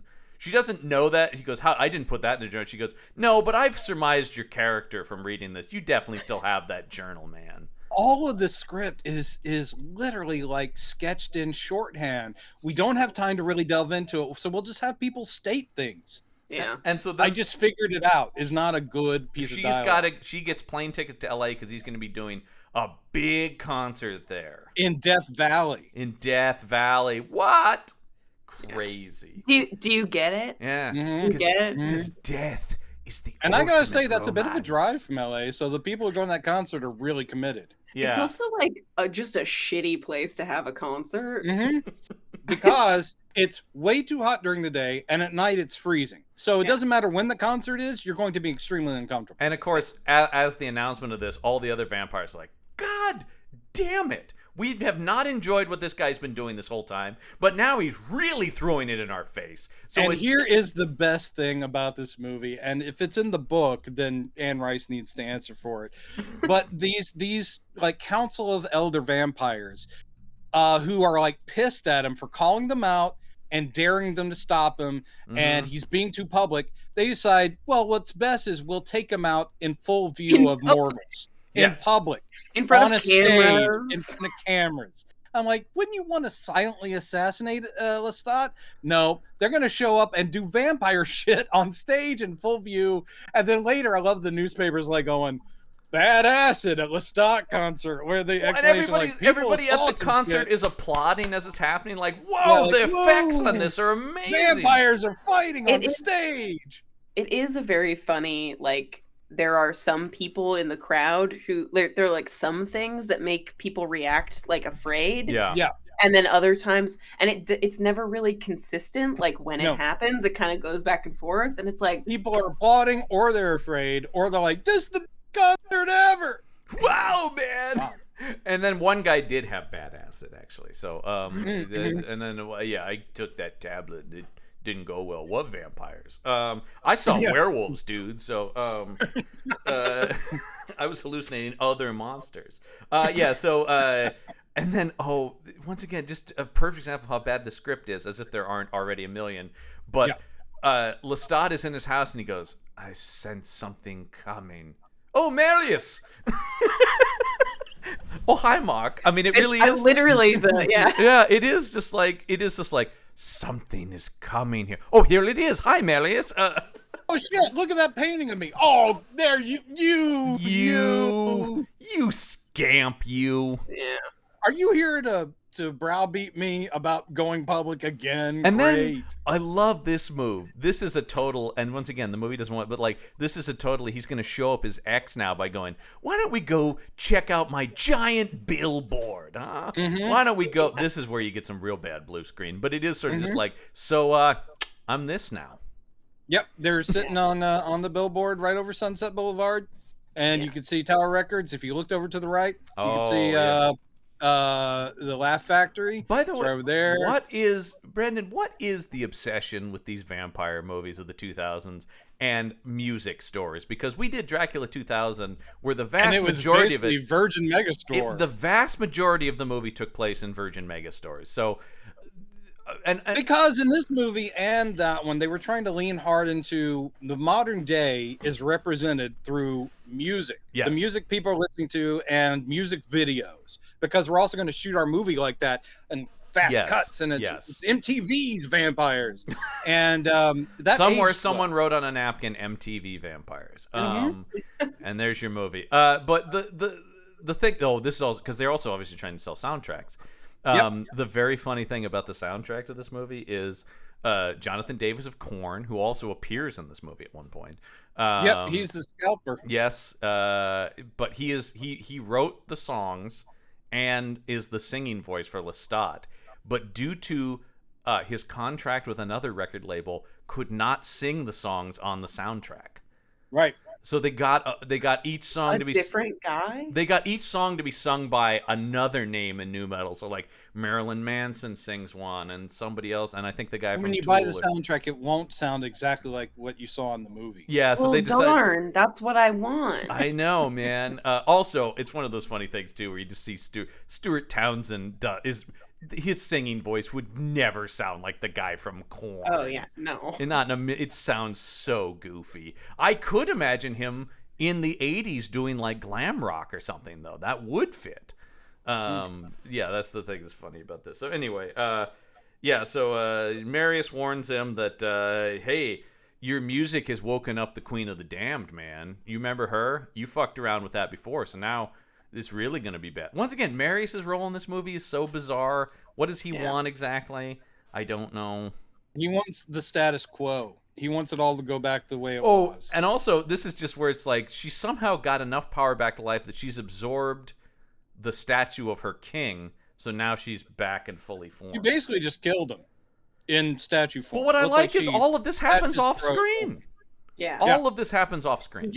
You get the flip to the statue, the king statue, and it is now like splayed out. It's like, damn, that would have been cool to see. Doesn't matter. That would have been expensive to see too, right? Yeah. She slinks. She's slinking all over the place. She slinks into this vampire club that we saw earlier, and people give her flack, and then she just destroys them by basically waving at them, and they burst into flame. First she tears out this guy's heart who approaches her and eats it. Oh yeah. Yeah. Pretty. By the way, gnarly. Vampire hearts famously don't beat. So the idea of her pulling it out and it's beating in her hand, that's unnecessary. Just let it be a heart that she chews on. So you know what I did like though? An odd, fun little detail that I was like, is that it then crumbles into dust. Because he's a vampire, and that's what happens to vampires when they're destroyed, is they crumble into ash. I was like that. All right. But then she does get a little chewing on it, but then it turns into dust. She takes a big old bite, But it also bums me out that Aaliyah was apparently really excited to do this movie. She was enthusiastic about taking the role due to her fascination with Egyptian mythology, which I'm like, not this though. Yeah. But then again, how many movies were being made that even had a tangential tie into Egyptian mythology? Brendan, we've just covered 2 mummy movies in the last couple weeks. Oh, that's true. I also do wonder if they did delve into more of the actual because they have like a whole POV section about the creation of vampires, and they talk about it a lot in this book. And so it would be interesting to know if on the cutting room floor somewhere there's like some actual or she signed before she ever got to read a script. Also, because she thought that would be more likely. There's a lot of this movie that got cut, apparently. Once again, no surprise there. There's a whole list of deleted scenes. I'm so glad I saw this here when I clicked on the deleted scenes, because I do want to talk about, while she's doing this, we cut to Lestat is just so emo, man. He's sleeping on this big satellite dish. Yeah, man. Oh, that shot really... or anytime Lestat has headphones on also just makes me laugh. I don't know why. There's just something about, I got to put my headphones on and listen to my cool music. I did kind of only because it is goofy, but he's in a full-on velvet-lined coffin at one point in his cool pad, but he's got headphones on, and I'm like, yeah, I know that's stupid, but I do like the mix of like classic vampire stuff and like, don't bother me, man. I'm listening to my tunes. Yeah. Then it's the night of the, and this is when he's like, I ain't afraid of no vampires, basically. Is what he is doing here, right? Because he is going like, come and get me, which is his attitude to the whole movie, and makes me not like him. Because it's not interesting at all either. But there's no reason given for it. It's just time, man, to walk proudly as a vampire. Nothing compels him to be acting like this, which is what's very silly about it. It's because he's a naughty boy. He's just a naughty. Yeah, everything in this movie the most naughty. He's the most naughty of vampires. He's not Lestat. He's a very naughty boy. So yes, the night of the concert, Jonathan Davis of Korn is trying to scalp tickets to it, and they once again bring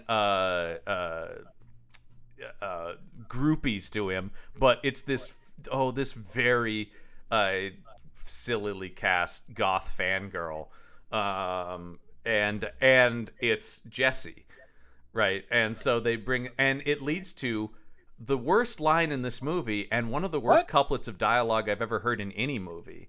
Huh? Which is, she goes, because when he appeared to her before, he said boo, and then here when he sees her, she goes boo, and Lestat says boo back. Yeah. That's pretty good. That should have been on the toaster. That should have been on the poster. I'm like, that is, in what world did anyone think like, oh yeah, this is flirty? That is cool one of those dialogue. we often talk about those moments on this show where a screenwriter sits back from their keyboard, is like, job well done. Yeah. But just like, I'm trying to imagine, once again, especially on a studio movie, all the people this has to go through. The studio thought this sounded good. The director thought this sounded good. Stuart Townsend had to agree to say this. And they're like, that's going. That works. That's going in the trailer, man. That's a trailer line. Damn it. It is very... it does feel very of its time, though. Like, like, that makes sense for 2002. I get that. Yeah, it was not a great time. 2002 was cheesy as shit. Yeah. Yeah, it's there's not a lot of good... Pop culture of this era is a little rough. And so, this is where he tells the fangirl... Listen, we all thought that we were going to be dead because of Y2K. Yes, that's right. So we're all a little keyed recovering. Up. Yeah. We're like, we're going to live forever now. I just was listening to some podcast. They were talking about Shrek winning the animated feature Oscar in 2002. And they're like, well, it was post 9/11. We were all a little bit shaken up. No one was thinking straight when we thought Shrek was great. This is, she's brought his journal back here. She goes, see, they toss the fangirl away, and this is where, the manager guy you're lucky. Trust me, you're lucky. Yeah, he was definitely going to murder you somehow. I don't ask a lot of questions, but you would be dead. And she's like, I want to know what it is to be a vampire. And of course, now and that came out of nowhere with her character. And it comes out of nowhere that all of a sudden, once again, if I am to view this as a sequel to Interview with the Vampire, which the movie both does and doesn't want me to, all of a sudden Lestat is now the one going, you don't want that. Yeah, you don't want this. And she goes, I do. No. Here's my boob. No, the thing that makes you so attractive to me is that you're human and alive. Like, yeah, what is that? What? And that is the thing I love about you, right up to the point where I'm hungry. This is the guy. At that point, I don't give a shit. This is the guy whose whole daddy's got to eat. The whole vibe we last saw him on screen, his whole thing was like, these people are fucking food, man. Yeah. Yeah. So instead, Brendan, I know you consider Superman the movie one of the best movies ever made. Do you love that they basically did their own "Can You Read My Mind" scene where he's flying her around the city? Guess who had that thought? Me, instantly. And talk about poorly done too. You're like, is this supposed to be I couldn't figure out what, or is it symbolically, because it is so cheaply and poorly shot. I couldn't figure out what was going on for the first couple minutes of it. But then they did sell me because they brought back the da da da da da da da da da da da. Warner Brothers could have done it. They could have pulled it. Like, you know what? We do own that because we did Superman. Except they would have done a new metal take on it. Yeah. Can you read my mind? But they settle at Griffith Park Observatory. Best place to turn somebody to a vampire. And I think this is the only thing they actually shot in L.A. I'm not sure they actually. I mean, they have footage. They did shoot. When they're apparently up on they the shot. balcony, Apparently they did shoot like 2 days in L.A. with the cast. Well, that balcony of the observatory is so nondescript. It looks like they could have just recreated that somewhere on a soundstage. But I think it actually is, and that further adds the incompetence of this movie, that even the one time they do go to a real location, it's nothing. It's still, you can't tell, it doesn't matter. And so, yeah, this is where she goes, I know you love humans, though. I know that's what, oh my God. And this is where, yeah, she takes out like a needle and cuts her chest. And he's like, and she says, I'm not as precious as you think, as she slices her boob. I'm naughty too. I'm also naughty. So dumb. And he's like, I want to, but I can't. Yeah.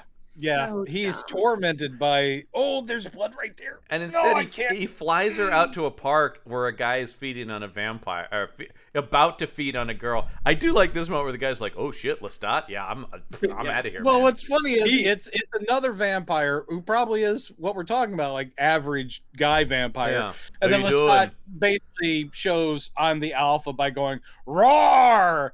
And the other vampire goes, gotta go, and just disappears. Cool, man. No, leaving this woman like, oh God, what's happening? And then he's like, hi, how you doing? Ow! And she's screaming. And what I do love is this is, again, what's her name? Marguerite Moreau's character again? Jessie. This is her again looking like, oh no. Just like when she was in the Vampire Club, I'm like, what are you expecting? Yeah. And she's like, oh, right, you guys kill people and feed on them. He starts drinking this woman, and Lestat's like, is this what you want? Yeah. And then she goes, you know what? Still, yeah, because I'm naughty. Crazy naughty over here. Well, that's the thing. I don't know what her reaction to this is. I don't understand why Lestat is suddenly acting like this. Yeah. It's very strange. Yeah. It's... But we do know that they're meant to be together now. And we know in the books, famously, Lestat only stayed with Jessie through the whole rest of the books. The love of his life. I am joking. I want to see Olivia freak out. Olivia's going like, you've been misinformed. Finally, he found his other.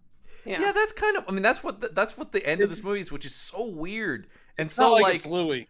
Well, that's the thing about it. You know what? No, this is who he was meant to be with. We're now defining the marriage is a man and a woman, a vampire man and a vampire woman. That's the country I want to live in. I really want traditional values in my vampire picture. It's Adam and Eve, not Lestat and Louis.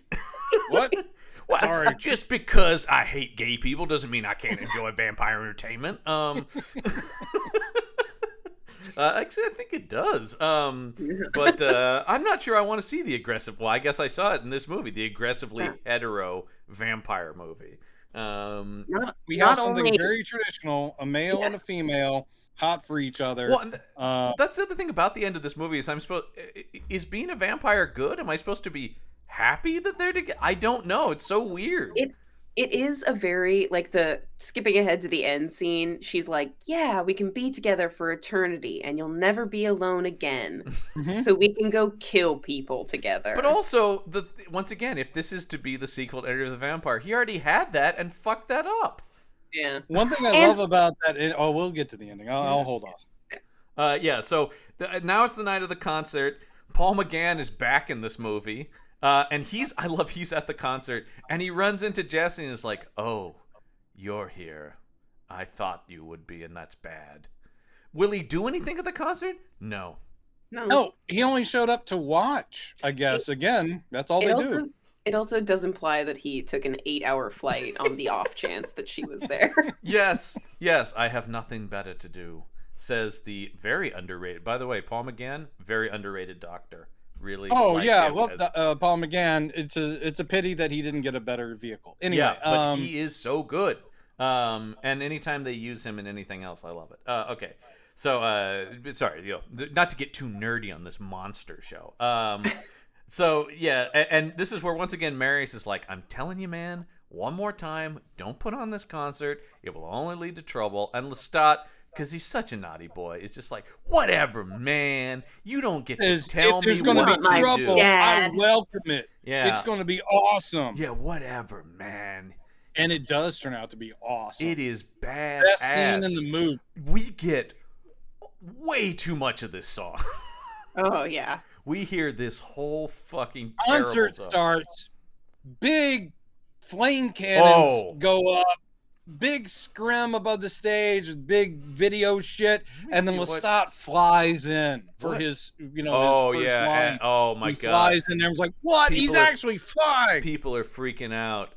He starts to sing, and then we cut to again the least chill group of vampires you've ever seen. Yeah, they're standing there fully cloaked, and everyone else is like, "We're ghosts, but we're having a great time," and they're literally standing there going, "We must destroy him." I do have to say, it's great to see this council of vampires. They all have like different things going on to show like what era. And then we cut to like the new vampires in the crowd, and they're all wearing like Party City. Black cloaks. I could not believe when they show that scene from the crowd POV towards the stage, and whether they're vampires or mortals, but what they've come to celebrate this band, the Vampire Lestat. They are literally hoisting Party City devil pitchforks, plastic devil pitchforks, and Party City plastic battle axes for some reason. Because he's the devil, man. And you just see hands doing that. I'm like, when did that become part of his iconography? Because this is a devil thing. Yeah, I guess, you know what? Satanists are in here too, man. Why not? Let's just get everything. He deserves some love. And to watch some elder vampires try to attack a vampire on stage. But the thing I was going to say about this too is... we get too much of the song. We get everybody reacting to the song. Oh, no, what I was going to say is this concert, I had to look up when this movie came out, also 2002, and very similar energy is the Vin Diesel movie Triple X, which I definitely was seeing. And the concert at the beginning of that movie is very much this same vibe, except the guy is literally singing "Fire, Fire," and the flames go off in that movie. Nice. That once again, that's where I was in 2002. I didn't see this, but I was definitely at Triple X. Can I just say that just like this movie, I'm also down with The Sickness.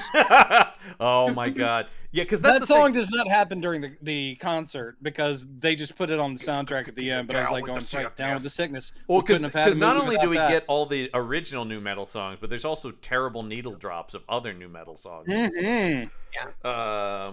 Because there's one that plays over the sex scene that is just horrible. You mean Great? What was that?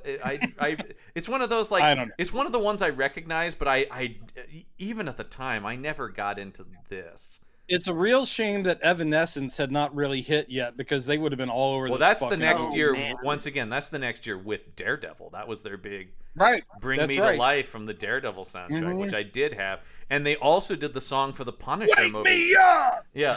Do you remember? Did you remember "Broken" from the Tom Jane Punisher movie, which is there a little bit more of the ballads, like "'Cause I'm broken." Damn. Because he's so sad because his family's dead. I know. Yeah. So yeah, the concert's going on, and then extremely lame action occurs. Yep. Even if we hadn't just done Blade 2 which has amazing vampire action, this is so it's like, you guys, this is always my thing about movies that aren't inherently action movies. Like, if you don't have the budget or the skill, don't try to put in the action beats. No one is expecting that out of our Anne Rice movie. Like, that's essentially the vampire elders are like, spread out, go at him. Yeah. And oh, by the way, the girl is here. Yeah. Like, they're everybody is just at this concert. I guess they know that she's the niece, grand niece. Yeah. Although, at this point in the movie, it is so long since we saw that Lena Olin flashback. If you had forgotten anything about that, I would not blame you as an audience member. Yeah. They do not do a good job of seeding that. They drop that at the beginning, and then all of a sudden, she's back at the end. You go like, oh, right. There was that scene and she was crying and it was blood. She's crying blood, yeah. She's like, I have to send you back to be with your people. She has the same condition as Le Chiffre from Casino Royale. It's really going around. I knew Olivia would appreciate that. Let's see. Yeah. Oh, and then let's see what happens here. I'm looking at my own notes, and they attack him on stage. They attack him on stage, and then silly they start vampire fighting command. Yes, they all start. Lestat does get one decapitation here that is like a B- vampire decapitation. Well, there's also a guy that flies right at him, and he holds up the mic stand. That's what I'm talking about. Impales the guy. He impales on the mic that. Stand, which, as a former lead singer of a band, that's pretty badass. I did like that. But then it's all just you nonsense. Just wanted to mention your band. No. Yeah, ladies and gentlemen, go back to 1993 and listen to Zuzu's Pedals. Yeah. Woo! But anyway, is that anywhere? Can people listen to your music anymore? Is it anywhere? There is a YouTube clip from a show we did, so it's a live. Anyway, doesn't link matter. in bio. We had a CD, but it was not well done. Anyway, not well engineered. Anyway, so this is happening, and then some of the vampires start blowing up, which is like, hey, Lestat is saved because they almost get him, and then Aaliyah shows up like going, damn, that's right, Queen of the Vampires, by the way. Hi, MTV News. She waves at the cameras. She's like, I'm here, and me and Lestat are going to be together. That's the movie right there. She flies him away, and they go to a beach, and it's like, now we're in love because there's 20 minutes left in this movie, but now this is what the whole plot's going to be. Yep. Because what I gather from the Wikipedia reading of this, and this sounds pretty cool, the vampire Lestat, the novel, ends with her showing up, and it's meant to be like a oh shit cliffhanger. Yeah. Which that's cool. Once again, that's very comic booky, and I love it where it's like, wait, there's like a supervillain now. That's awesome. And something that, once again, I'm very excited that I imagine the show will be able to do, actually end the season on but now we don't get that. We unfortunately have to keep going where she's like, you're now my chosen one, and we are going to have sexy sex. Yeah, and like I said, it's like the movie at no point has been this. It's only sort of been this background seed. This is the problem when you're jamming books together like this, is like, oh, all of a sudden this is a different movie about like her seduction of Lestat. It's been kind of set up, but you haven't really felt it. And now you're like, wait, where did all the other characters go? Now we get this terrible bathtub full of petals. It's blood and rose petals. That is hot. I do have to say, I want to see the immediate scene previous of her having to take the petals off of the rose. Yes, like a lot of roses and fill this bathtub. I always think about that. She's got some human familiar that's going to do that. Oh, let me know when all the petals. You know what it is? It's that fucking manager guy. Yep, probably. God, the things I do for this dude. So she flew him to the beach first and get this all ready for us, and that's then right. Back. You work for both of us now. Yes, Queen. And I will say again, Aaliyah, you could have been great. Well, the thing is, we'll never know. I feel like had she presence in this movie. Yeah. She's very beautiful. She's very sexy, and there is nothing for her to do here. There's a scenario that if she, there's a scenario if she hadn't died and had gone on to do a bunch of other stuff, this would be like a weird blip in her career. Exactly. But because she died right after, it's like, oh, this was like this is her legacy. Because she was in the Jet Li movie, that was her. But she's the second lead to that was really to spotlight his martial arts. This one, even though she's not in it very much, was still very much being like, she is the Queen of the Damned. This was kind of meant to be like a breakout movie star performance, which it wouldn't have been because it's terrible and doesn't utilize her at all. It just doesn't. Anyone could have been. Anyone could have been this part. Like really, there's nothing about it. That's the thing. They offered it to me.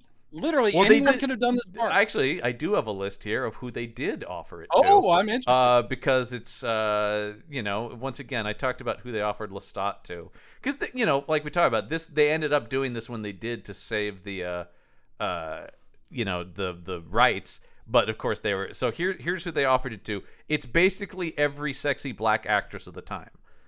Halle Berry, Jada Pinkett Smith, Rosario Dawson, Vivica A. Fox, and Vanessa Williams. All of those. I'm like, yeah, but they were all smart. But yeah, like I'm thank goodness that none of them they had the wisdom that would have been a career. Well, and also it would have been the same thing as this. If it was Halle Berry, we'd be going, why'd you get Halle Berry? This doesn't utilize her in any way. That's the thing. And I'm sure that's what people who were, Aaliyah at this point is just building an acting career, but all those other people were established, if not full-on movie stars, at least well-respected actors, who I'm sure looked at this and went, I have nothing to do in this. Mm-hmm. Yeah. And Halle Berry said yes to Catwoman around this time. So, it's her trajectory, she didn't have the greatest sense at this point.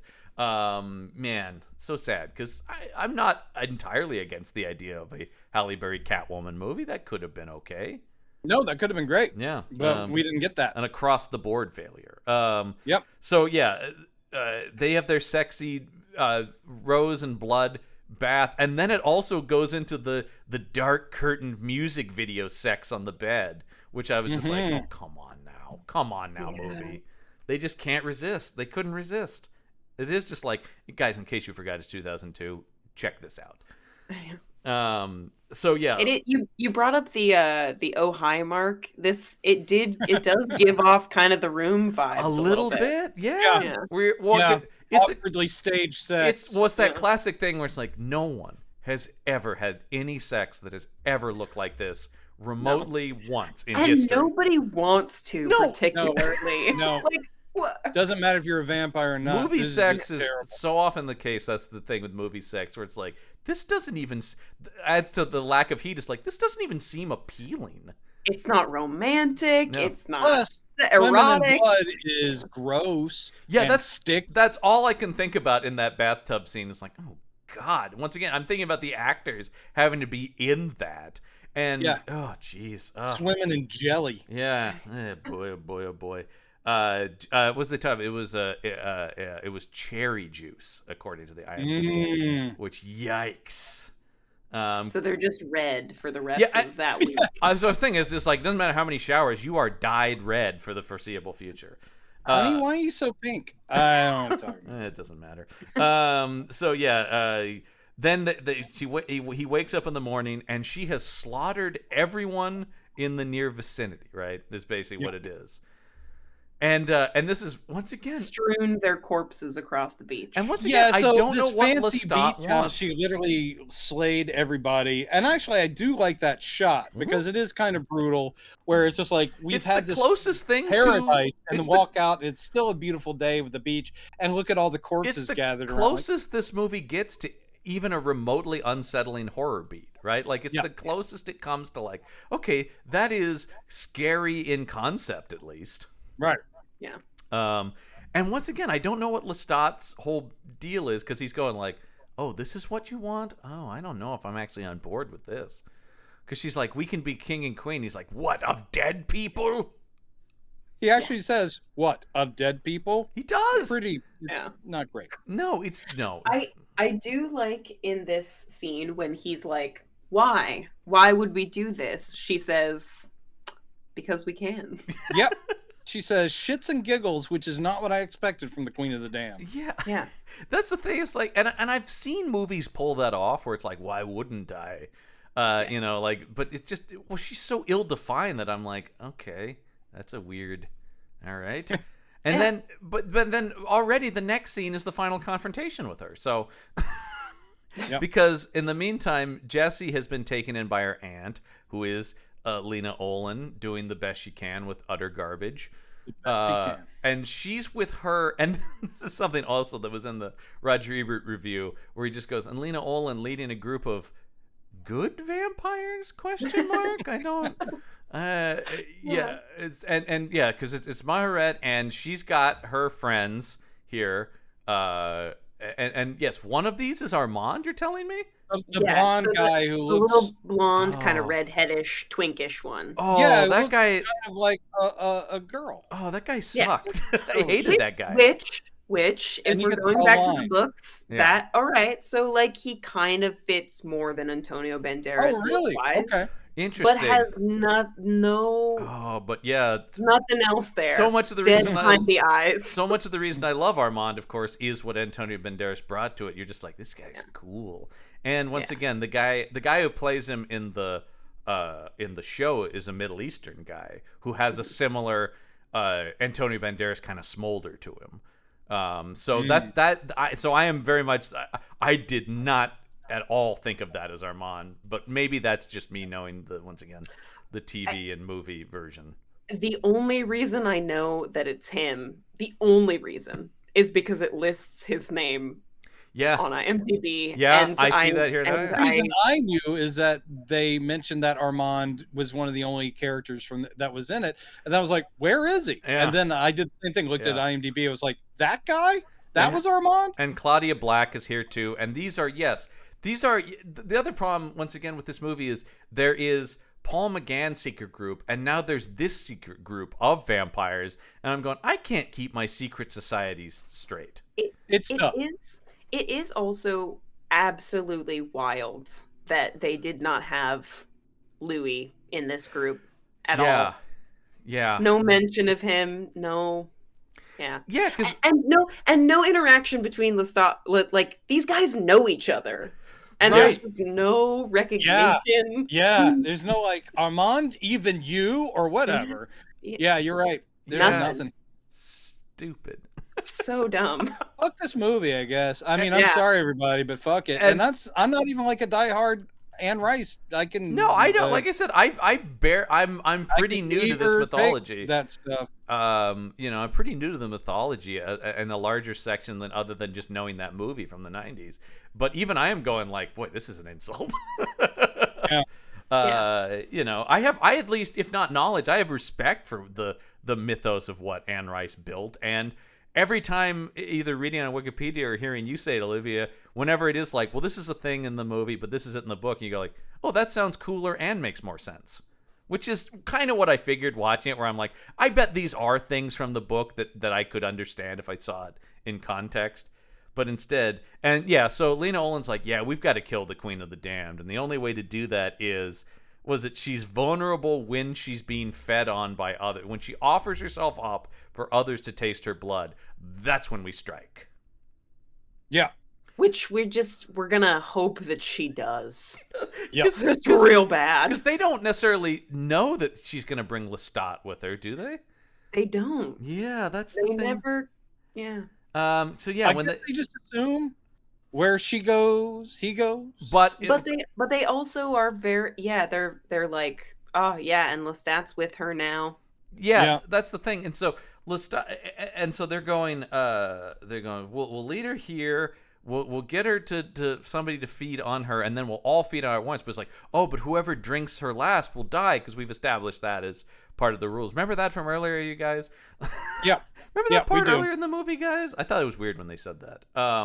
But they literally looked right out of the camera at us. Said, hey, do you remember? Yeah. You guys remember that thing with the... Yeah, there you go. So the queen enters with Lestat, who is at this point, we're supposed to be like, oh no, that character we supposedly love has fallen under her spell and is going to be her king. And does a vague sort of I am transfixed vibe. You don't it's not super duper clear if he's like actually under her spell, or if maybe just she convinced him off screen. This is a perfect example of is this the script's fault or is it Stuart Townsend's fault? Don't know, but either way it's not working. Working. So he walks in and sort of he goes, she says, I want you to kill Jessie. And he's like, why? She doesn't actually pose any threats. Like, yeah, but I want you to do it because she also likes you, basically, right? I actually do. I love the delivery of that line, actually, where she says, yes, of course, but I'd like you to kill her anyway. Just that's the one kind of Queen of the Damned moment it's she very has. Super villainy, which is cool. Just kill her. I believe I told you to kill someone. That's totally fine. I'm sorry. Are you saying no to the Queen of the Damned? Yeah. Excuse me. Did I mishear you? The Queen of the Damned. I believe you are one of the damned, and am I not the Queen of said damned? Of said damned. A new movie. Yeah. Can't wait. Yeah, of said damned. I'm working on that's the script I'm writing right now, actually. And so he goes over and drinks her, and as he's drinking her, the walls start bleeding. What is this? Just cause. Yeah, it is just like, cause it's cool. Well, the thing they're showing us bleeding is we have that family tree thing. Yes. But what that means, I have no idea. Like, but the family tree thing is just representative of the. Yeah, the family tree is just representative of something. It's not literal. Why is it suddenly? By the way, in the book, since Jessie is the last and she becomes a vampire, I guess that is the end of the line, because there's no more mortals to keep it going. I think so. I don't know if there's actually other like branches. I don't know if they might just be cousins. Like, we don't care. But we don't care. I will say Lestat is not the one. she is turned into a vampire at the end of that, but it is Maharet that turns her. Oh, okay. So it's actually it's a very nice moment of like she will literally die. Yeah, she's turned into a vampire. I thought I saw that in the Wikipedia there, that it was like to save her life they make her, which makes so much more sense once again than just like here he does like it. In Twilight, they had to turn Bella or she would have died. Well, because there's a moment. Oh God damn it, we are. I'm sorry I even know that. Well, I'll come back for the Meet the Monsters Twilight series. Well, that I was going to ask about that, because we have a lot of people. We want to bring on guests who were members of that fandom when it was out. So please. Oh, never mind then. I will. Or at least has not. Yes, please come back for a Twilight though, or just we're at least the target audience for it, I should say. Because Bren and I are going to suffer through Twilight movies, so we need help. Oh, it's going to hurt. We need help. Yeah, he drinks her. And also, isn't there something here where Lena Olin's like, no, and Jesse's like, no, this is what I want. Yeah. This is what I want. totes want to be a vampire. I want to kill people. And it's true. It's exactly what she... yeah. You know that death that I was really horrified by? I want to do that. I want to do that. Remember, Lestat, when you asked if that's what I want? Hell yeah. I want to drain people. And that's kind of the thing, is like...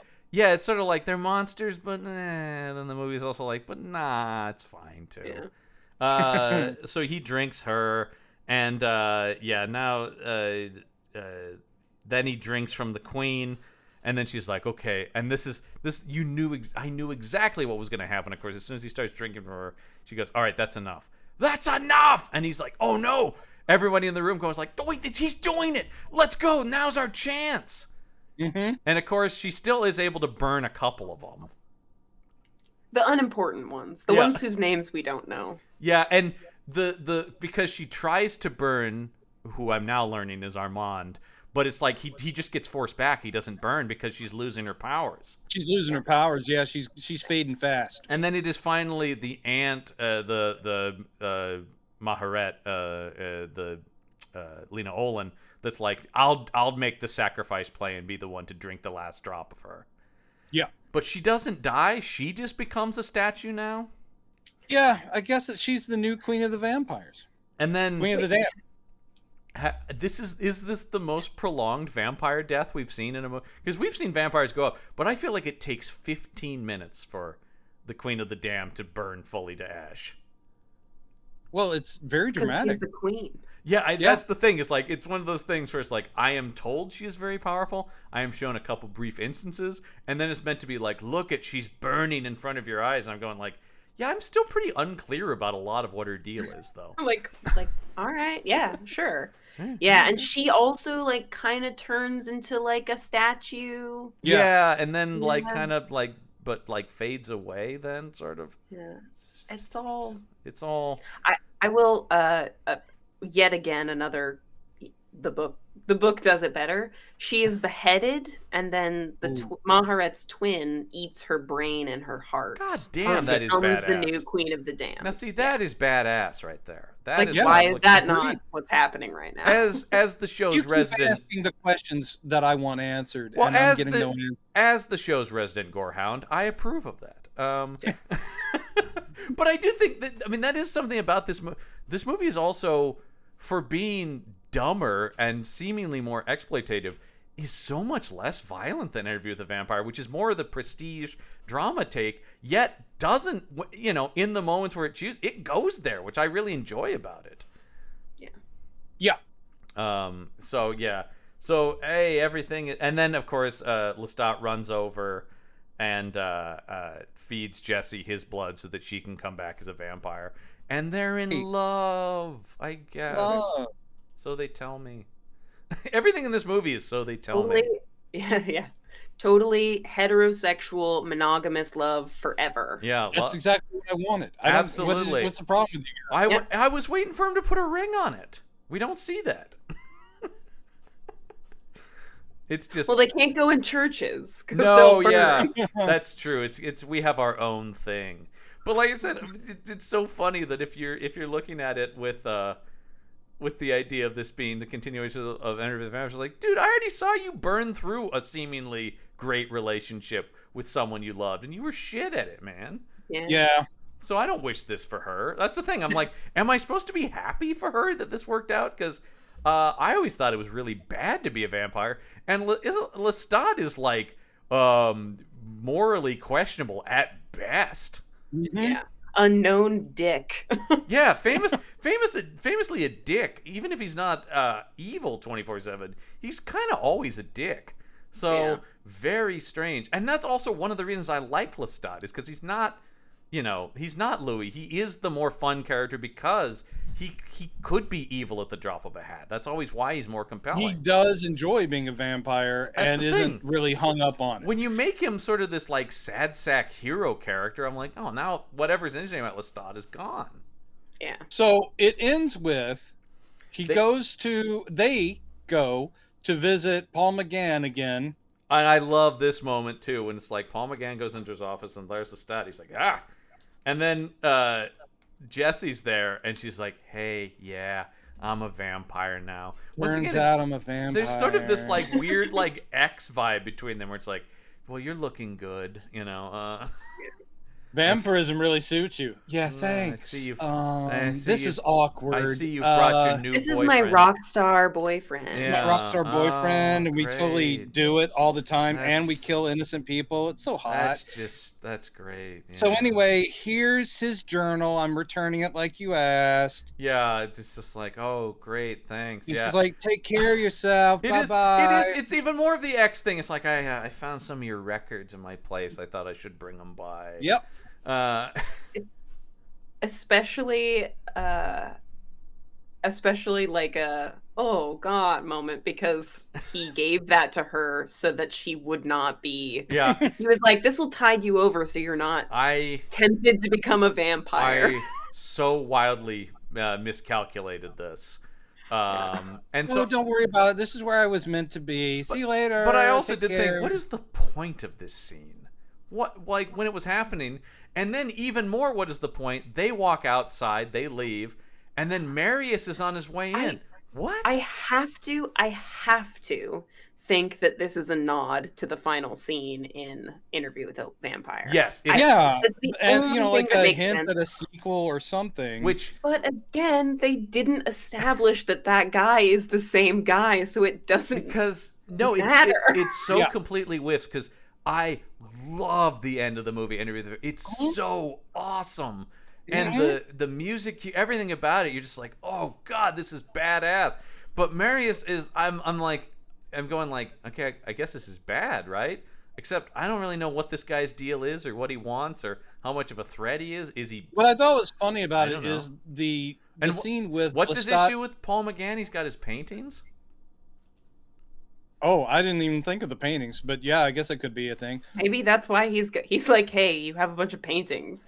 They're mine. I want my paintings back, bro. The scene with Lestat and Jesse is meant to suggest, like, this is what I've chosen, but don't worry, we're not going to mess with you. You're safe because you are my friend. Good life, good health. See you later. Was that a threat? Was he in danger of being messed with? I don't know. It's just, I guess they're exposed. I guess vampires could take revenge on them for some reason. But she's basically like going, you're under our protection. Don't worry about it. They leave, and 2 minutes later, the guy's probably going to be killed by Marius. It's like, but Jesse's like, oh shit, I should have done better at I'm like, why even set any of this up then? It's just, and also I'm like, I'm sorry, movie. Do you really think you're going to get a sequel? And then I love the fact that you see them, Lestat and Jesse, from behind walking through a crowd, and the crowd is moving fast motion while they slowly walk forward. So dumb. And to my mind, I'm like, shouldn't that be the other way? They're the fast ones. Shouldn't the people be statues and they're walking very slowly through them? Because I guess that's the Matrix thing, right? I'm moving, but I'm moving so fast the world seems slow. In the real world, the people who are in fast motion, if you slow down to their normal motion, it's like Lestat and Jesse are the statues moving little fractions of an inch. I'm like, that's not good. Wait, but is that a metaphor for how they'll never change throughout I think that's what they're going change for. Around them. That would be cool. I think like them moving into the future. But no, it just seems like they're moving extremely slowly. It's just it's really dumb, and it's another thing that goes on forever. Mm-hmm. Oh, so I ended up ending it early because I was like, I know that this is the rest of this. I think I see where this is going. Yeah. And that's Queen of the Damned. It's terrible. It's really not good. Yeah, it's not worth your time as a vampire movie, as an Anne Rice film, as a Stuart Townsend vehicle. Yeah, it's just not. The person with eyes. Yeah, it's just there is, and this is one of those where it's like there's pretty much no debate. Immediately, everybody was like, "This is horrible." Yep. I will say I did look through. I'm not going to read any of them because they're all basically the same thing. I did look through who gave this 10 stars on IMDb because there are some, and it's all just Stuart Townsend is so beautiful in this movie. Yeah, that makes sense. Yeah, and you're like, I buy that. I guess, but he is in other better movies where he's also handsome, though not a ton. But like I said, he's just It is also funny because he is not the camera work and makeup is not that good in this movie.